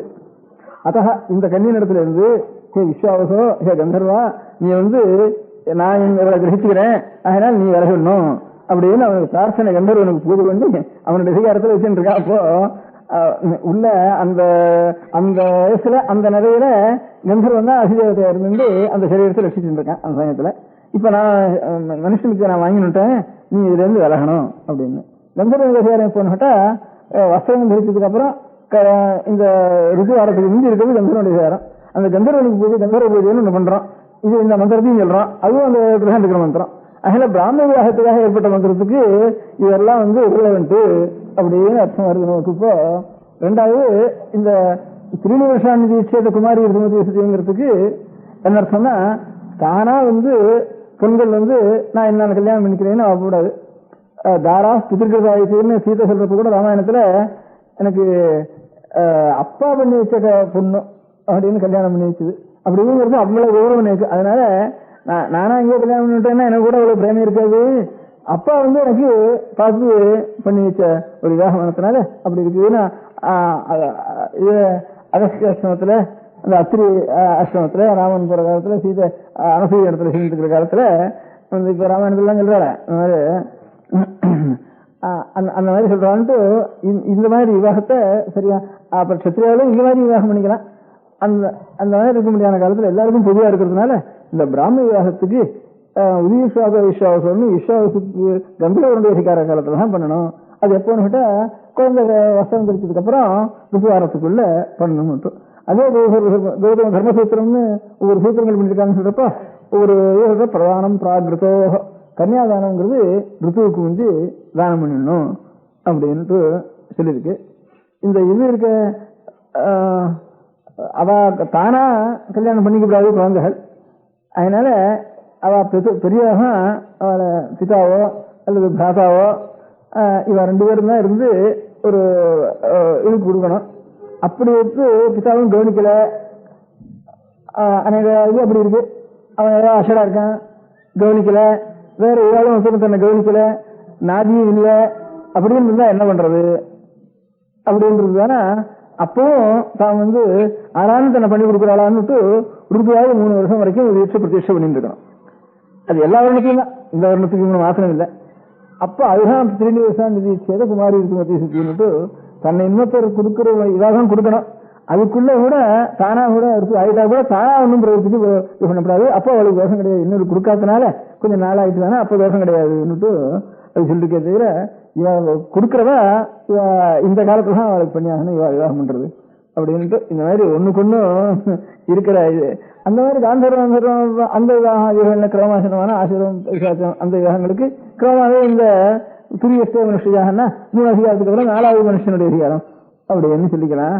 அதனால இது புதுசா வந்து இல்லை. இது சீட்டுக்கே இத்தனை வயசுல தான் கல்யாணம் ஆச்சு, அவளுக்கு இத்தனை வருஷம் கல்யாணம் பண்ணினா அப்படின்னுட்டு இன்னும் அந்த இதுலயே உபனிஷத்துல வரப்போ இருக்கு ஆகாத தன்னுடைய சம்சாரத்தோட கூட வந்து அறுபது அப்படின்னுட்டு எல்லாம் இருக்கு சில இடங்கள்ல. இங்கே கல்யாணம் நடந்திருக்குங்கிறதுக்கு ஒரு அர்த்தம் இருக்கு. பண்ண வேண்டிய விதி இந்த முதல்ல இந்த வேத மந்திரத்துக்கே கந்தர்வனை விலக சொல்ல முடியாத விவாக மந்திரத்துல கந்தர்வனை விலக முடியாத விவாக மந்திரமே ஒண்ணு இருக்கு அப்படின்ட்டு இந்த மாதிரி ஒரு மந்திர ஒரு அர்த்தங்கள் எல்லாம் கொஞ்சம் கம்பேரிட்டிவா பார்த்து முதல்ல பார்த்தோம்னா ரொம்ப பயமா இருக்கு ஆட்சேபம். அதுக்கப்புறம் இப்படி நம்ம சமாதானப்படுத்தி சொல்லணும். அதனால பிராமண விவாகத்துல இந்த மாதிரி 7 வயசு 8 வயசுக்குள்ளேயே அவளுக்கு லோக விவகாரங்கள்லாம் தெரியறதுக்கு முன்பே அவளுக்கு பத்தியே பக்தின்னு விட்டு பத்திய இடத்துல பக்தியா இருக்கணும்னு தெரிஞ்சுட்டோம்னா அதுக்கப்புறம் பின்னால வந்து எந்த காலத்துலயும் அதே பக்தியானது அவளை அனுசரிக்கும் அப்படிங்கிறதெல்லாம் சாஸ்திரம். அந்த மாதிரி நம்ம குழந்தைகளுக்கு கொஞ்சம் கொஞ்சமா இதெல்லாம் அடியோட போயிட்டு ஒண்ணுமே தெரியல, நமக்கு பெரியவாளுக்கு தெரியல, குழந்தைகளுக்கு தெரியல, அப்படி இருக்கு. அதனால ஒரு ஆர்கனைசேஷனாவது நமக்கு இருந்ததுன்னா அந்த குழந்தை காலத்துல இந்த ஐடியாக்கள்லாம் கொஞ்சம் கொஞ்சமா நம்ம சொல்லி அது லோகத்துல எல்லாருக்கும் கொஞ்சம் பரவ முடியாது செய்யுது. நம்ம கல்ச்சர் என்னதுங்கிறத வெறும் லெக்சர்னாலையும் புத்தகத்தினாலையும் ஒன்றும் நமக்கு தீர்மானம் பண்ண முடியாது. அப்படியே அனுஷ்டானத்துல இருந்து காரணம் வந்து ஒரு இளம்பட சாணத்தை பண்ணணும், குழந்தைக்கு இது பண்ணணும், கொஞ்சம் அனுஷ்டானம் பண்ணணும், கொஞ்சம் பிராணாயாமம் பண்ணணும், கொஞ்சம் தியானம் பண்ணணும், 2 மந்திரத்தை ஆவர்த்தி பண்ணணும், கொஞ்சம் மடி வெட்டிக்கணும், ஆகாரத்துல இந்த மாதிரி சித்தியா இருக்கணும், கண்ட ஆகாரங்கள் சாப்பிடக்கூடாது, கண்ட இடத்துல சாப்பிடக்கூடாது அப்படிங்கிற பழக்கத்துல கொண்டு வந்தா கல்ச்சர் இருக்குமே தவிர பாக்கி பேப்பரும் லெக்சரும் லைப்ரரியும் இருந்துட்டானா ஏன்னா அழகுக்கு தான் இருக்கும். வாஸ்தவமான கல்ச்சர் ரசிக்கப்படுறதுன்னு சொல்ல முடியாது. அந்த மாதிரி இப்ப இருக்கிற அடுத்த தலைமுறைக்கு நம்ம கல்ச்சர் விருத்தி ஆகணும்னா இருக்கணும்னா விருத்தியோட அப்புறம் கொஞ்சம் இருக்கணும்னா இதே சில குழந்தைகளாவது எடுத்து கொஞ்சம் அனுஷ்டானத்துக்கு நம்ம கொண்டு வரணும். அவ ஒரு முறையில பேசிக் ஸ்கூல்னுட்டு அவ ஒரு அனுஷ்டானத்துக்கு கொண்டு வந்துருக்கா. அது வந்து அவ ஒரு பழக்கத்துக்கு எல்லாம் நேரம் பழகணும்னுட்டு அது இருக்கட்டும். நம்ம கல்ச்சர் ஹிந்து கல்ச்சர் இருந்தாலும் அதை ரசிக்கிறதுக்கு நாம் இந்த மாதிரி அனுஷ்டானத்திலேயே தான் நாமும் கொண்டு வரணும். அதுக்கு சொற்பமாவது நம்ம செலவிக்கிறது ரொம்ப பெரிய அறிவுமே இல்லை. இப்ப பாடசாலை வச்சு அநேக இடங்கள்ல ஒருத்தனுக்கு 5-6 வருஷம் வேதாத்தியனம் பண்றதுக்கு ஒரு பையனுக்கு 20-25 ஆயிடும். நேர அத்தியனம் பண்ணி ஒரு பாடசாலைக்கு மணியார் வேற, சம்பளக்காரன் வாத்திய இது சமயக்காரன் வேற, கட்டடம் வேற, இதுலையும் பார்த்தோம்னா ஒரு இந்த நாள் 20-25 ரூபாய் ஆயிடும். அதுக்காக ரொம்ப குறைச்சல் நாம் இந்த குழந்தைகளுக்கு நாம் கொடுக்குறோம்னு நாம் சொல்றது அவங்களுக்கு அவன் குறைச்சல். அதனால அதையாவது கொடுத்து அதுக்கும் வந்துருக்கு. நான் 2 ஊர்ல பாத்துருக்கேன். அதனால இந்த ஊர்லயும் வரலாமோன்னு ஒரு ஆசை எனக்கு. அது நேரம் பிரத்யட்சமா பார்த்து குழந்தைகளை கேட்டுறேன். குழந்தைக்கு சந்தை இருக்குன்னு தோன்றது. எல்லா இடங்களும் இங்க இருக்குன்னா எனக்கு ஆசையா இருக்கு. இங்க சந்தை இருக்குன்னு தான் தோன்றது. அதனால இப்ப எனக்கு நான் உதாரணம் 50 வேணுகள் குடும்பம் வச்சிருந்து ஆரம்பிச்சுட்டான் மன்னார்குடியில. அப்ப 36 வேணுகள் தான் இப்ப ரொம்ப சிரமப்பட்டு ஏறிட்டு இருக்கு. டாக்டர் என்ன பண்றது யோகனை பண்ணிட்டு இருக்கா. எப்படி இருந்தாலும் பையன் வந்த பையனை விட வேண்டாம், எங்களையும் வச்சுட்டு பையனும் கேட்டுக்கிறான் அப்படின்னு வச்சுட்டோம். அத்தியனம் பண்றோம், நீங்க எப்படி இருந்தாலும் எங்களை விடாம ஆதரிக்கணும்னு பையன் கேட்டு இருக்கான் அப்படின்னா அதுக்குதான் யோகனை பண்ணிட்டு இருக்கோம். இங்க அந்த மாதிரி 50 பையன்கள் தானா வாலண்டியர் பண்ணிட்டு வந்து சேர்ந்துட்டான்னு சொன்னேன். அதனால இங்கே நிறைய பையன்கள் வரும்னா எனக்கு அபிப்பிராயம் இருக்கு. அதனால இந்த அபிப்பிராயங்கள் எல்லாம் பின்னால அந்த பையனுக்கும் கொஞ்சம் கொஞ்சமா நல்ல பழக்கங்களை கொண்டு வந்து கொஞ்சம் அனுஷ்டானம் ஆச்சாரம் இதெல்லாம் கொஞ்சம் அனுஷ்டானத்துக்கு கொண்டு வந்து கொஞ்சம் அதுக்கப்புறம் பின்னாலே ஒரு விரமருக்காவது இருக்க முடியா பண்ணிக்கணும். அதுக்கு நம்ம எல்லாம் ஒரு கைங்கரியத்தை நம்ம ஹிந்து கல்ச்சரை ரசிக்கிறதுக்கு வேண்டிய கைங்கரியத்துக்கு நம்ம ஒரு சேவை பண்ணணும் அப்படிங்கிறதுக்காகத்தான் கூப்பிட்டது. அது கொஞ்சம் பெரியவாளும் கொஞ்சம் சம்ஸ்காரம் அவளும் இந்த பிரயோகங்கள்லாம் அவளும் மனசுக்கு பார்த்துட்டு அதுல என்னென்ன இருக்கு, அது வித்யாலயம் என்ன அர்த்தம் பண்ணிருக்கா அப்படின்னு நம்ம மந்திர பிரயோகங்கள் என்னது அப்படிங்கறது கொஞ்சம் சம்ஸ்கிருதம் இங்கிலீஷு அதெல்லாம் தெரிஞ்சு கொஞ்சம் வேகம் இதுவும் தெரிஞ்ச ஒரு லெக்சரர்ஸ் ப்ரொஃபசர்ஸ் அவளும் கொஞ்சம் கலந்து இதெல்லாம் தெரிஞ்சா அந்தந்த இடத்துல பையனுக்கும் ஒரு சமயத்துல போய் கொஞ்சம் விஷயங்களை சொல்றதுக்கு கொஞ்சம் சௌகரியமா இருக்கும். அவளும் அதை தயார் பண்ணிக்கணுங்கிறதுக்காக தான் கொஞ்சம் இப்ப காலேஜஸ்லாம் இருக்குன்னு சொல்ல நிறைய மனுஷாலும் இருக்கா. அவளை ஒருத்தருக்கு கலந்து இதெல்லாம் கொஞ்சம் ரிசர்ச் பண்ணி வச்சுட்டு நம்ம கல்ச்சரை அனுசரிச்சு குழந்தைகளுக்கு என்ன சொல்லணுங்கிறத அவளை கொஞ்சம் உபகாரம் பண்ணணும் அந்த காரியத்துல அப்படின்னு இந்த 2-3 காரியத்தை எல்லாருக்கும் கொஞ்சம் காதல வர முடியா சொல்லணும் அப்படின்னு பேசுறேன். மொத்தமா நான் எடுத்தாலும் இன்னும் பழசு வயசுங்கள இப்ப எவ்வளவு முன்னேறி போச்சு. வெட்டும் ஆகாசியமானம் போறதும் சந்திரன் போறதும் அது வரும் இது வரும் தரடதான் போயிட்டு இருக்கு. இன்னும் பழசு பிடிச்சு எழுதிட்டு இருக்கேன்னுட்டு எல்லாம் பழசையும் இருக்குதா இவங்க எழுதுன்றதா அப்படின்ட்டு அநேகமா நேரு முதற்கொண்டு அடிக்கடி திருப்பி எல்லாரும் சொல்லிட்டு இருக்கா. சென்ட்ரல் இருக்கிற மெம்பர்ஸ் கொண்டு எல்லாரும் இதுதான் சொல்லிட்டு இருக்கா. ஏன்னா பழசு வயசுன்னு சொல்லிட்டு இருக்கே. என்ன பழசா இருக்கா, எப்படி போயிட்டு இருக்கிறதா இன்னும் பழசு வயசுன்னு பிடிச்சி இழுத்துண்டு கஷ்டப்பட்டு அழுகுண்டு அந்த அழுகலை எல்லாம் பிடிச்சி உத்தர கொடுத்துடல அப்படின்னுட்டு இதுதான் ரொம்ப அடிக்கடி திருப்பி எல்லாரும் இதுதான் சொல்லிட்டு இருக்கா. இப்ப பழசுக்காக வேண்டாம் பூசிக்காக வேண்டாம், அதுதானே ஒரு உண்மை இருக்கா நமக்கு பிரயோஜனம் இருக்கான்னு பார்த்துட்டு அதுக்கு நம்ம செய்யணும். புதுசா இருந்தாலும் அப்படிதான் பழசா இருந்தாலும் அப்படிதான். இப்போ அலெக்சாண்டர் வந்தப்போ 2000 வருஷத்துக்கு முன்பு இருந்தது பழைய காலம் தான் அது. அன்னைக்கு என்ன சொல்லிட்டு இருந்தாலும் அவனோட கூட வந்திருக்கிறோம் மெகஸ்தீனிஸ் எழுதிக்கிறதுலாம் இந்தியாவில் நாங்கள் பார்த்தோம். இதுக்கு நாங்கள் அநேக தேசங்கள் வந்து பார்த்துன்னு வரோம். இந்தியாவில் எந்த சாமான் எங்கே போட்டாலும் அப்படியே அப்படின்னு எழுதியிருக்காங்க. இங்க இருந்து பொய் சொல்றவங்க அத்தனையும் காணும் அப்படின்னு எழுதியிருக்கான். அவன் பார்த்ததுல இந்த கிரீக் ஒரு சமயத்தில் 3 பேர் வரப்போ பொய் சொல்றதையும் அத்தனையும் காணும். சாமான் போட்டது அப்படியே கிடைக்கும் இந்தியாவில், காரியமே இல்லை அப்படின்னு கவனிக்க வேண்டிய அவசியமே இல்லை அப்படின்ட்டு எழுதியிருக்கேன். ஒசந்த சம்பந்தம் இல்லாதெல்லாம் எழுதியிருக்கேன். முந்தைய வாங்கினா இங்கே வாங்கினா அப்படி நீங்க கேட்டுக்க இல்லையா இப்படிதான் எழுதியிருக்கேன். இப்ப எல்லாரும் பொய் சொல்றதுக்கு ஆரம்பிச்சுட்டான், எல்லாரும் பிப்பா கட்ட ஆரம்பிச்சுட்டான். இது ரொம்ப புதுசு. அதனால இந்த பயசெல்லாம் சொல்லிட வேண்டியது. அதனால சத்திய கட்டுறதுதான் புதுசா இருக்கு. இல்லையா சொல்லவே கூடாது, சத்தியமா இருக்கணும், பொய் சொல்லக்கூடாது, சொல்லக்கூடாதுன்னு சொல்லவே கூடாது இல்லையா அப்படின்னு சொன்னாங்கன்னா பழசைங்கிறதுக்காக ஒண்ணா புதுசைங்கிறதுக்காக ஒண்ணா. என்னவோ அந்த பழசெல்லாம் எனக்கு திருப்பி சொல்றேன். பழசெல்லாம் கட்டி இவங்க சோறு எறியுங்கிற திருடக்கூடாது, பொய் சொல்லக்கூடாதுங்கிறதான் பழசு. எல்லாரும் திருட ஆரம்பிச்சு எல்லாரும் மாறி வச்சிருக்கோம். அதனால ஆகாசத்துல ஓடுறது எல்லாம் திருடுறோம், எல்லாம் சொல்றோம், எல்லாம் வாங்குறோம் எல்லாரும். அதனால ஏன்னா 5000 4 லஞ்சம் வாங்கிட்டு இருப்பா வித்தியாசம் தாலுக்காவில். இப்போ குடியானவனுக்கு லஞ்சம் வாங்குறதே தெரியாது, சாமானிய ஜனங்களுக்கு பென்சிலும் தெரியாது, லஞ்சம் வாங்குறதும் தெரியாது, ஒன்றும் தெரியாது. இப்ப இந்த எலெக்ஷன் வந்ததுக்கு அப்புறம் எல்லாரும் பணத்தையும் லஞ்சத்தை வாங்கிட்டு அவருக்கு வாங்குறேன்னு இவனுக்கு ஓடிட்டு பென்சில் சொல்லிட்டு சகல ஜனங்களும் டெமோக்ரஸியில அத்தனை பேர் கவனம் 4 பேர் லஞ்சம் வாங்கிட்டு பென்சில் இருந்தாப்பா. இப்ப ஜனங்கள் ஒப்பந்தம் கூட பென்சில் ஆக கிடையாது, லஞ்சம் வாங்க கிடையாது வந்துருக்கு. நம்ம டெமோக்ரஸி வந்துட்டு என்ன பண்றது இருக்கோம், டெமோக்ரஸியில இருந்து வேற எதுவும் இல்லை. அதனால இப்ப வந்துட்டு இருக்கோம். அதனால நீங்க பென்சிலக்கூடாது, திருடக்கூடாதுன்னு சொல்லவே கூடாது. இதெல்லாம் பிரயோசனம் பழைய நான் எல்லாம் மாறிட்டோம், எல்லாம் நேர முன்னுக்கு வந்துட்டோம் அப்படின்னு சொல்ற மாதிரி இருக்கு. நேற்று பார்த்தா நேற்று தோன்றது நான் திரும்பி பழக இருந்து சொல்றதுல இப்படி தோன்றது. சரிதான் அவர்கிட்ட நான் பார்த்து நான் என்னத்தை கேட்கறது வரான்னு இருந்தாலும் நானும் சொல்லிட்டு இருக்கேன்.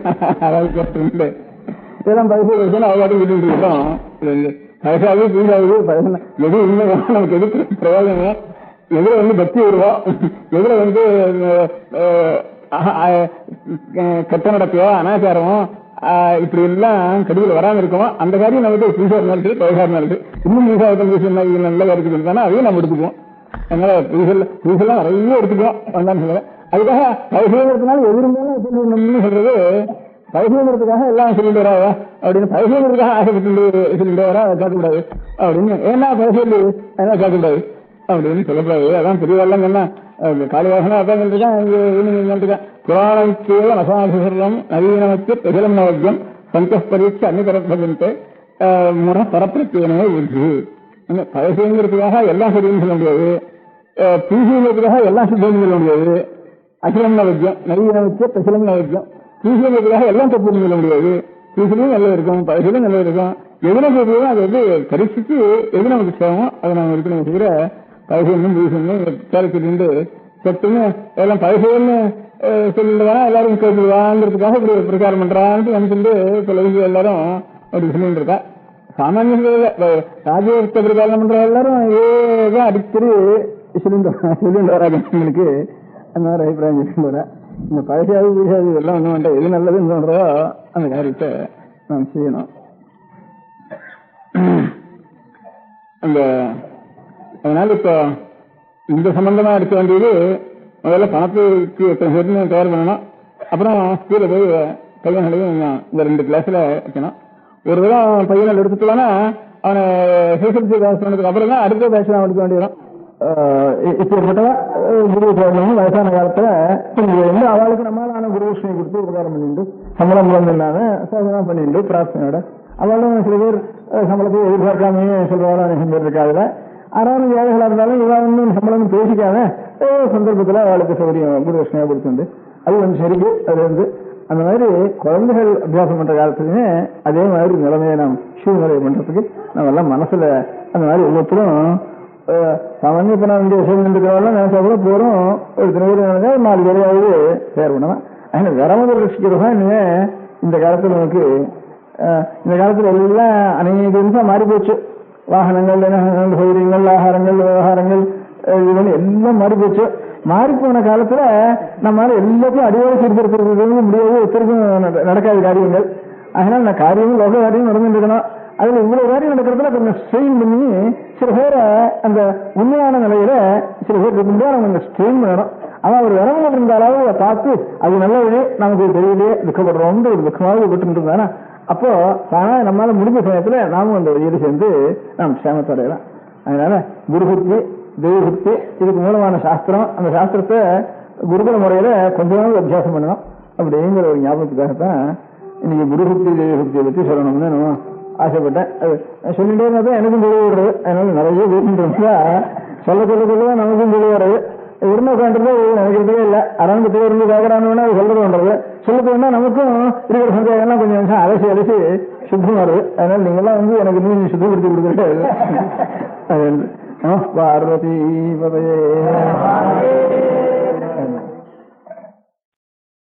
பெரியவா சரணம். அடுத்த நிகழ்ச்சி நித்திய குரு பாதுகா பூஜை.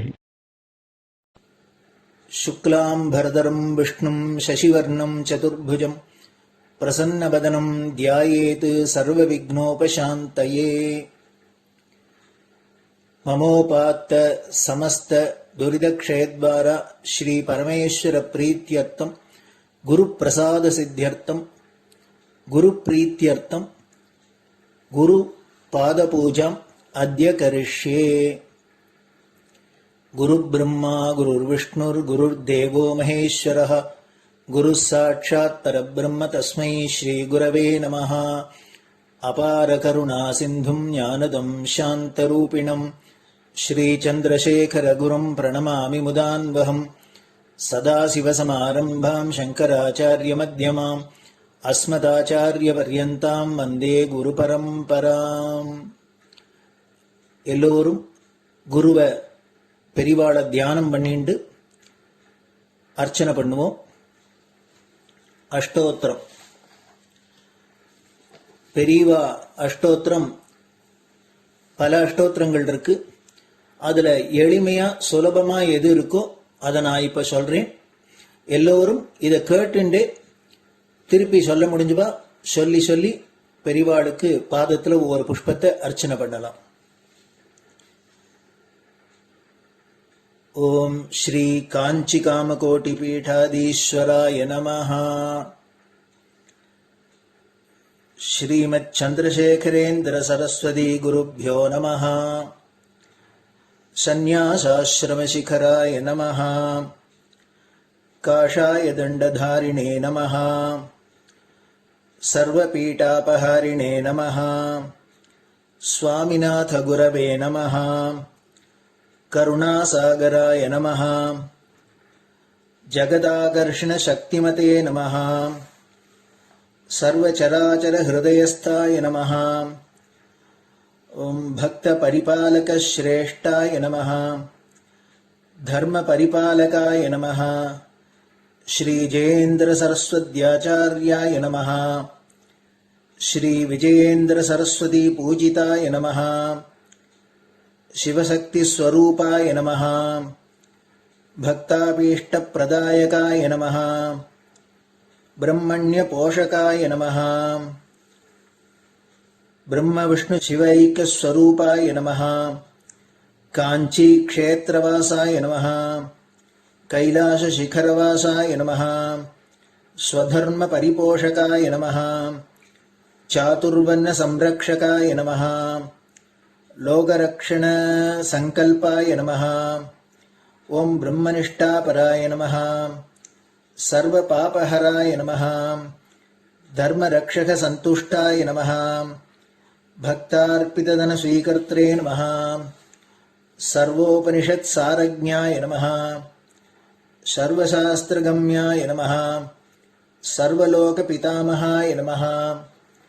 भक्ताभीष्टप्रदायकाय नमः ब्रह्मण्यपोषकाय नमः नानाविधपुष्पार्चितपताय नमः रुद्राक्षक्रीडधारिणे नमः भस्मोद्धूलितविग्रहाय नमः सर्वज्ञाय नमः सर्वचराचरव्यापकाय नमः अनेकशिष्यपरिपालकाय नमः मनश्चाञ्चल्यनिवर्तकाय नमः अभयहस्ताय नमः भयापहाय नमः यज्ञपुरुषाय नमः यज्ञानुष्ठानरुचिप्रदाय नमः यज्ञसम्पन्नाय नमः यज्ञसहायकाय नमः यज्ञफलदाय नमः यज्ञप्रियाय नमः उपमानरहिताय नमः स्फटिकतुलसीरुद्राक्षहारधारिणे नमः चातुर्वर्ण्यसमदृष्टये नमः ऋग्यजुस्साम अथर्वणादिचतुर्वेदसंरक्षकाय नमः दक्षिणामूर्तिस्वरूपाय नमः जाग्रत्स्वप्नसुषुप्ति अवस्थातीताय नमः कोटिसूर्यतुल्यतेजोमे शरीराय नमः साधुसङ्गसंरक्षकाय नमः अश्वगजगोपूजानिर्वर्तकाय नमः गुरुपादुकपूजातुरन्तराय नमः कनकाभिषिक्ताय नमः स्वर्णबिल्वदलपूजिताय नमः सर्वजीवमोक्षदाय नमः मूकवाक्ताननिपुणाय नमः नेत्रदीक्षादानाय नमः द्वादशलिङ्गस्थापकाय नमः गानरसप्रियाय नमः ब्रह्मज्ञानोपदेशकाय नमः सकलकलासिद्धिताय नमः चातुर्वर्ण्यपूजिताय नमः अनेकभाषासम्भाषणकोविताय नमः अष्टसिद्धिप्रदायकाय नमः ओं श्री शारदामठसुस्थिताय नमः नित्यान्नदानसुप्रीताय नमः प्रार्थनामात्रसुलभाय नमः पादयात्राप्रियाय नमः नानाविधमतपण्डिताय नमः श्रुतिस्मृतिपुराणज्ञाय नमः देवयक्षकिन्नरकिंपुरुषपूज्याय नमः श्रवणानन्दकरकीर्तये नमः दर्शनानन्दाय नमः अद्वैतानन्दभरिताय नमः अव्याचकरुणामूर्तये नमः शैव वैष्णवादिमान्याय नमः श्रीशङ्कराचार्याय नमः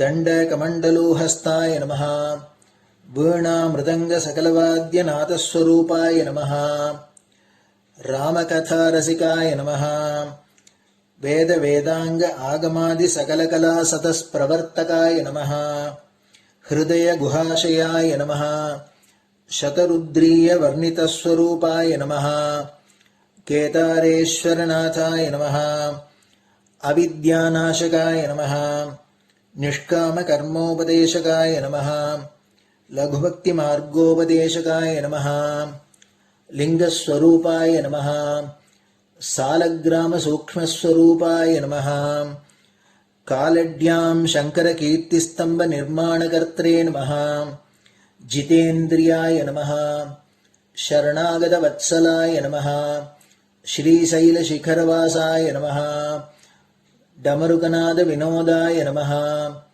वृषभारूढाय नमः दुर्मदनाशकाय नमः आभिचारिकदोषहर्त्रे नमः मिताहाराय नमः मृत्युविमोचकशक्त्याय नमः श्रीचक्रार्चनतत्पराय नमः दासानुग्रहकारकाय नमः अनुराधानक्षत्रजाताय नमः सर्वलोकख्यातशीलाय नमः वेङ्कटेश्वरचरणपद्मषट्पदाय नमः श्री महात्रिपुरसुन्दरी समेत श्रीचन्द्रमौलीश्वरपूजाप्रियाय नमः श्रीमच्चन्द्रशेखरेन्द्र सरस्वती सद्गुरु परब्रह्मणे नमः गुरुभ्यो नमः परमगुरुभ्यो नमः परमेष्टिगुरुभ्यो नमः परात्परगुरुभ्यो नमः गुरुपरम्पराभ्यां नमः गुरुपादुकाभ्यां नमो नमः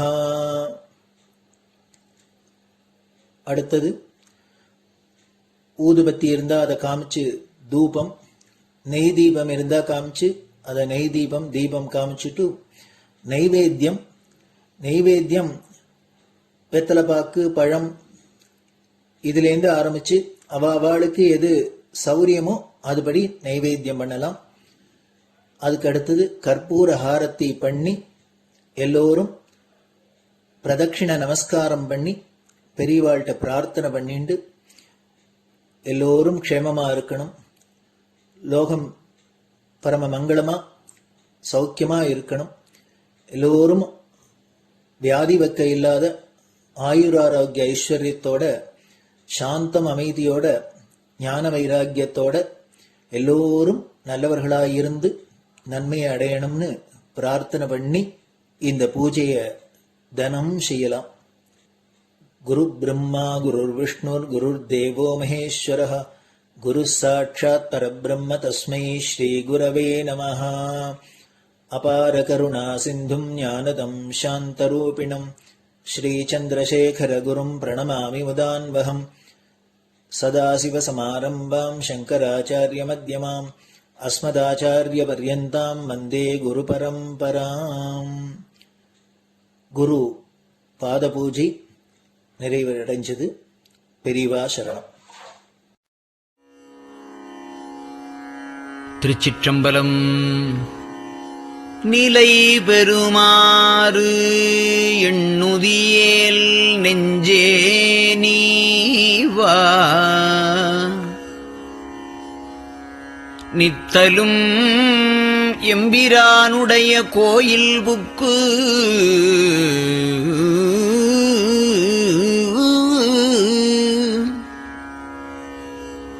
புலர்வதன் முன் அலகிட்டு மெழுக்குமிட்டு பூமாலை புனைந்து ஏத்தி புகழ்ந்து பாடி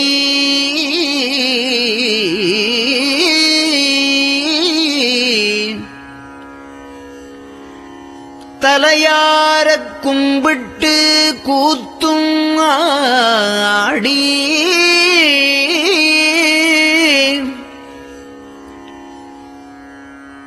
சங்கரா ஜய போற்றி போற்றி என்றும்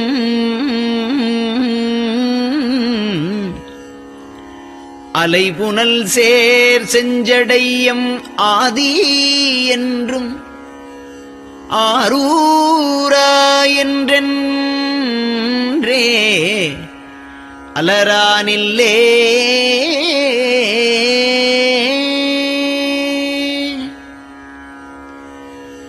தந்தது உந்தன்னை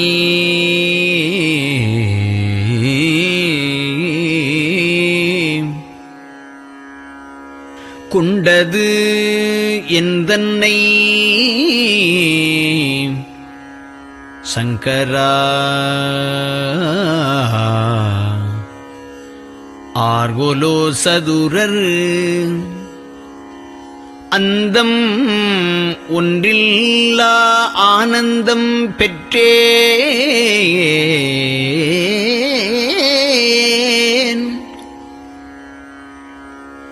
யாது நீ பெற்றது ஒன்று என்பால்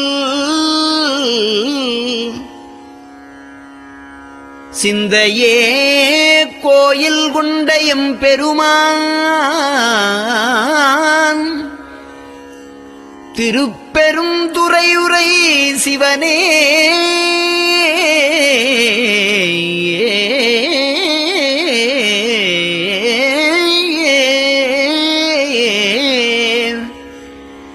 எந்த ஈசா உடல் இடம் கொண்டாய் யான் இதற்கு இளன்வோர் கைமாறே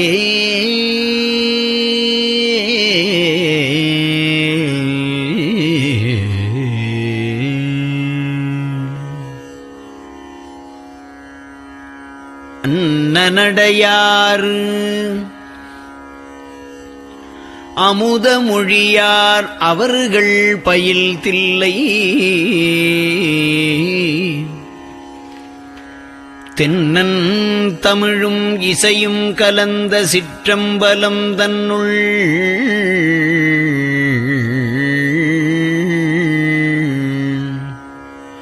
பொன்னும் மணியும் நிறந்த தலத்து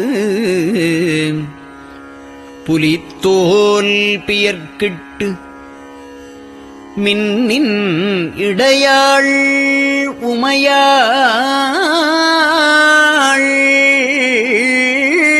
காண விகிர்தன் ஆடுமே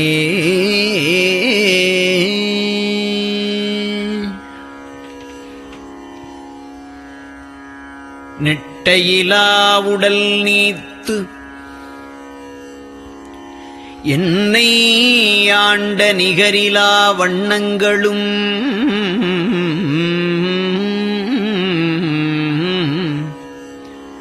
சிட்டன் சிவனடியாரை சீராட்டும் திறங்களுமே சிந்தித்து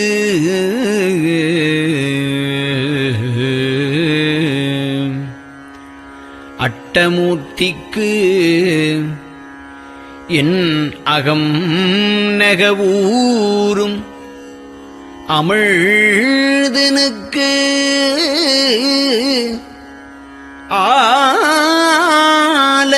ஆலநீழற்பட்டனுக்கு என்னை தன்பாற்படுத்தானுக்கே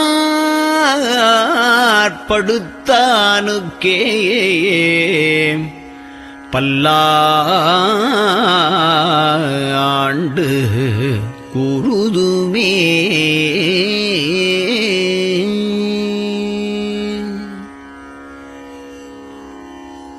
நெஞ்சம் ஈசனைக் காண்பதே விரும்பி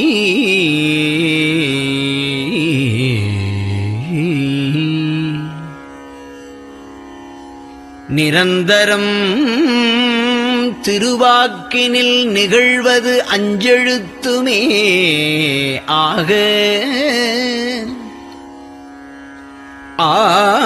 ஆளுடைய அம்மை செம்மலர் கைகுவித்து அருளி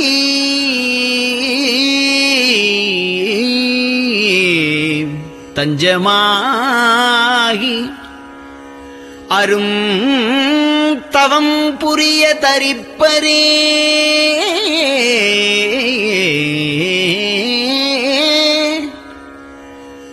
அவள்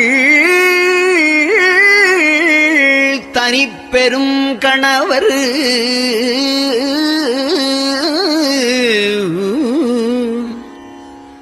வஞ்சம் நீக்கிய மாவின் மூலத்து வந்து தோன்றினார் மலைமகள் காண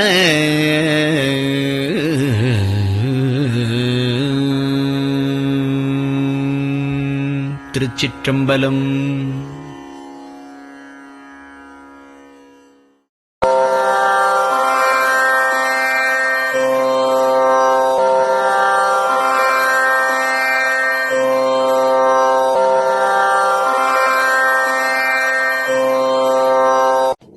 பெரியவா சரணம். பெரியவா வானொலியின் காலை நிகழ்ச்சிகள் இத்துடன் நிறைவடைகின்றன. எமது அடுத்த ஒளிபரப்பு இன்று மாலை இந்திய நேரப்படி 6 மணிக்கு துவங்கும். பெரியவா சரணம்.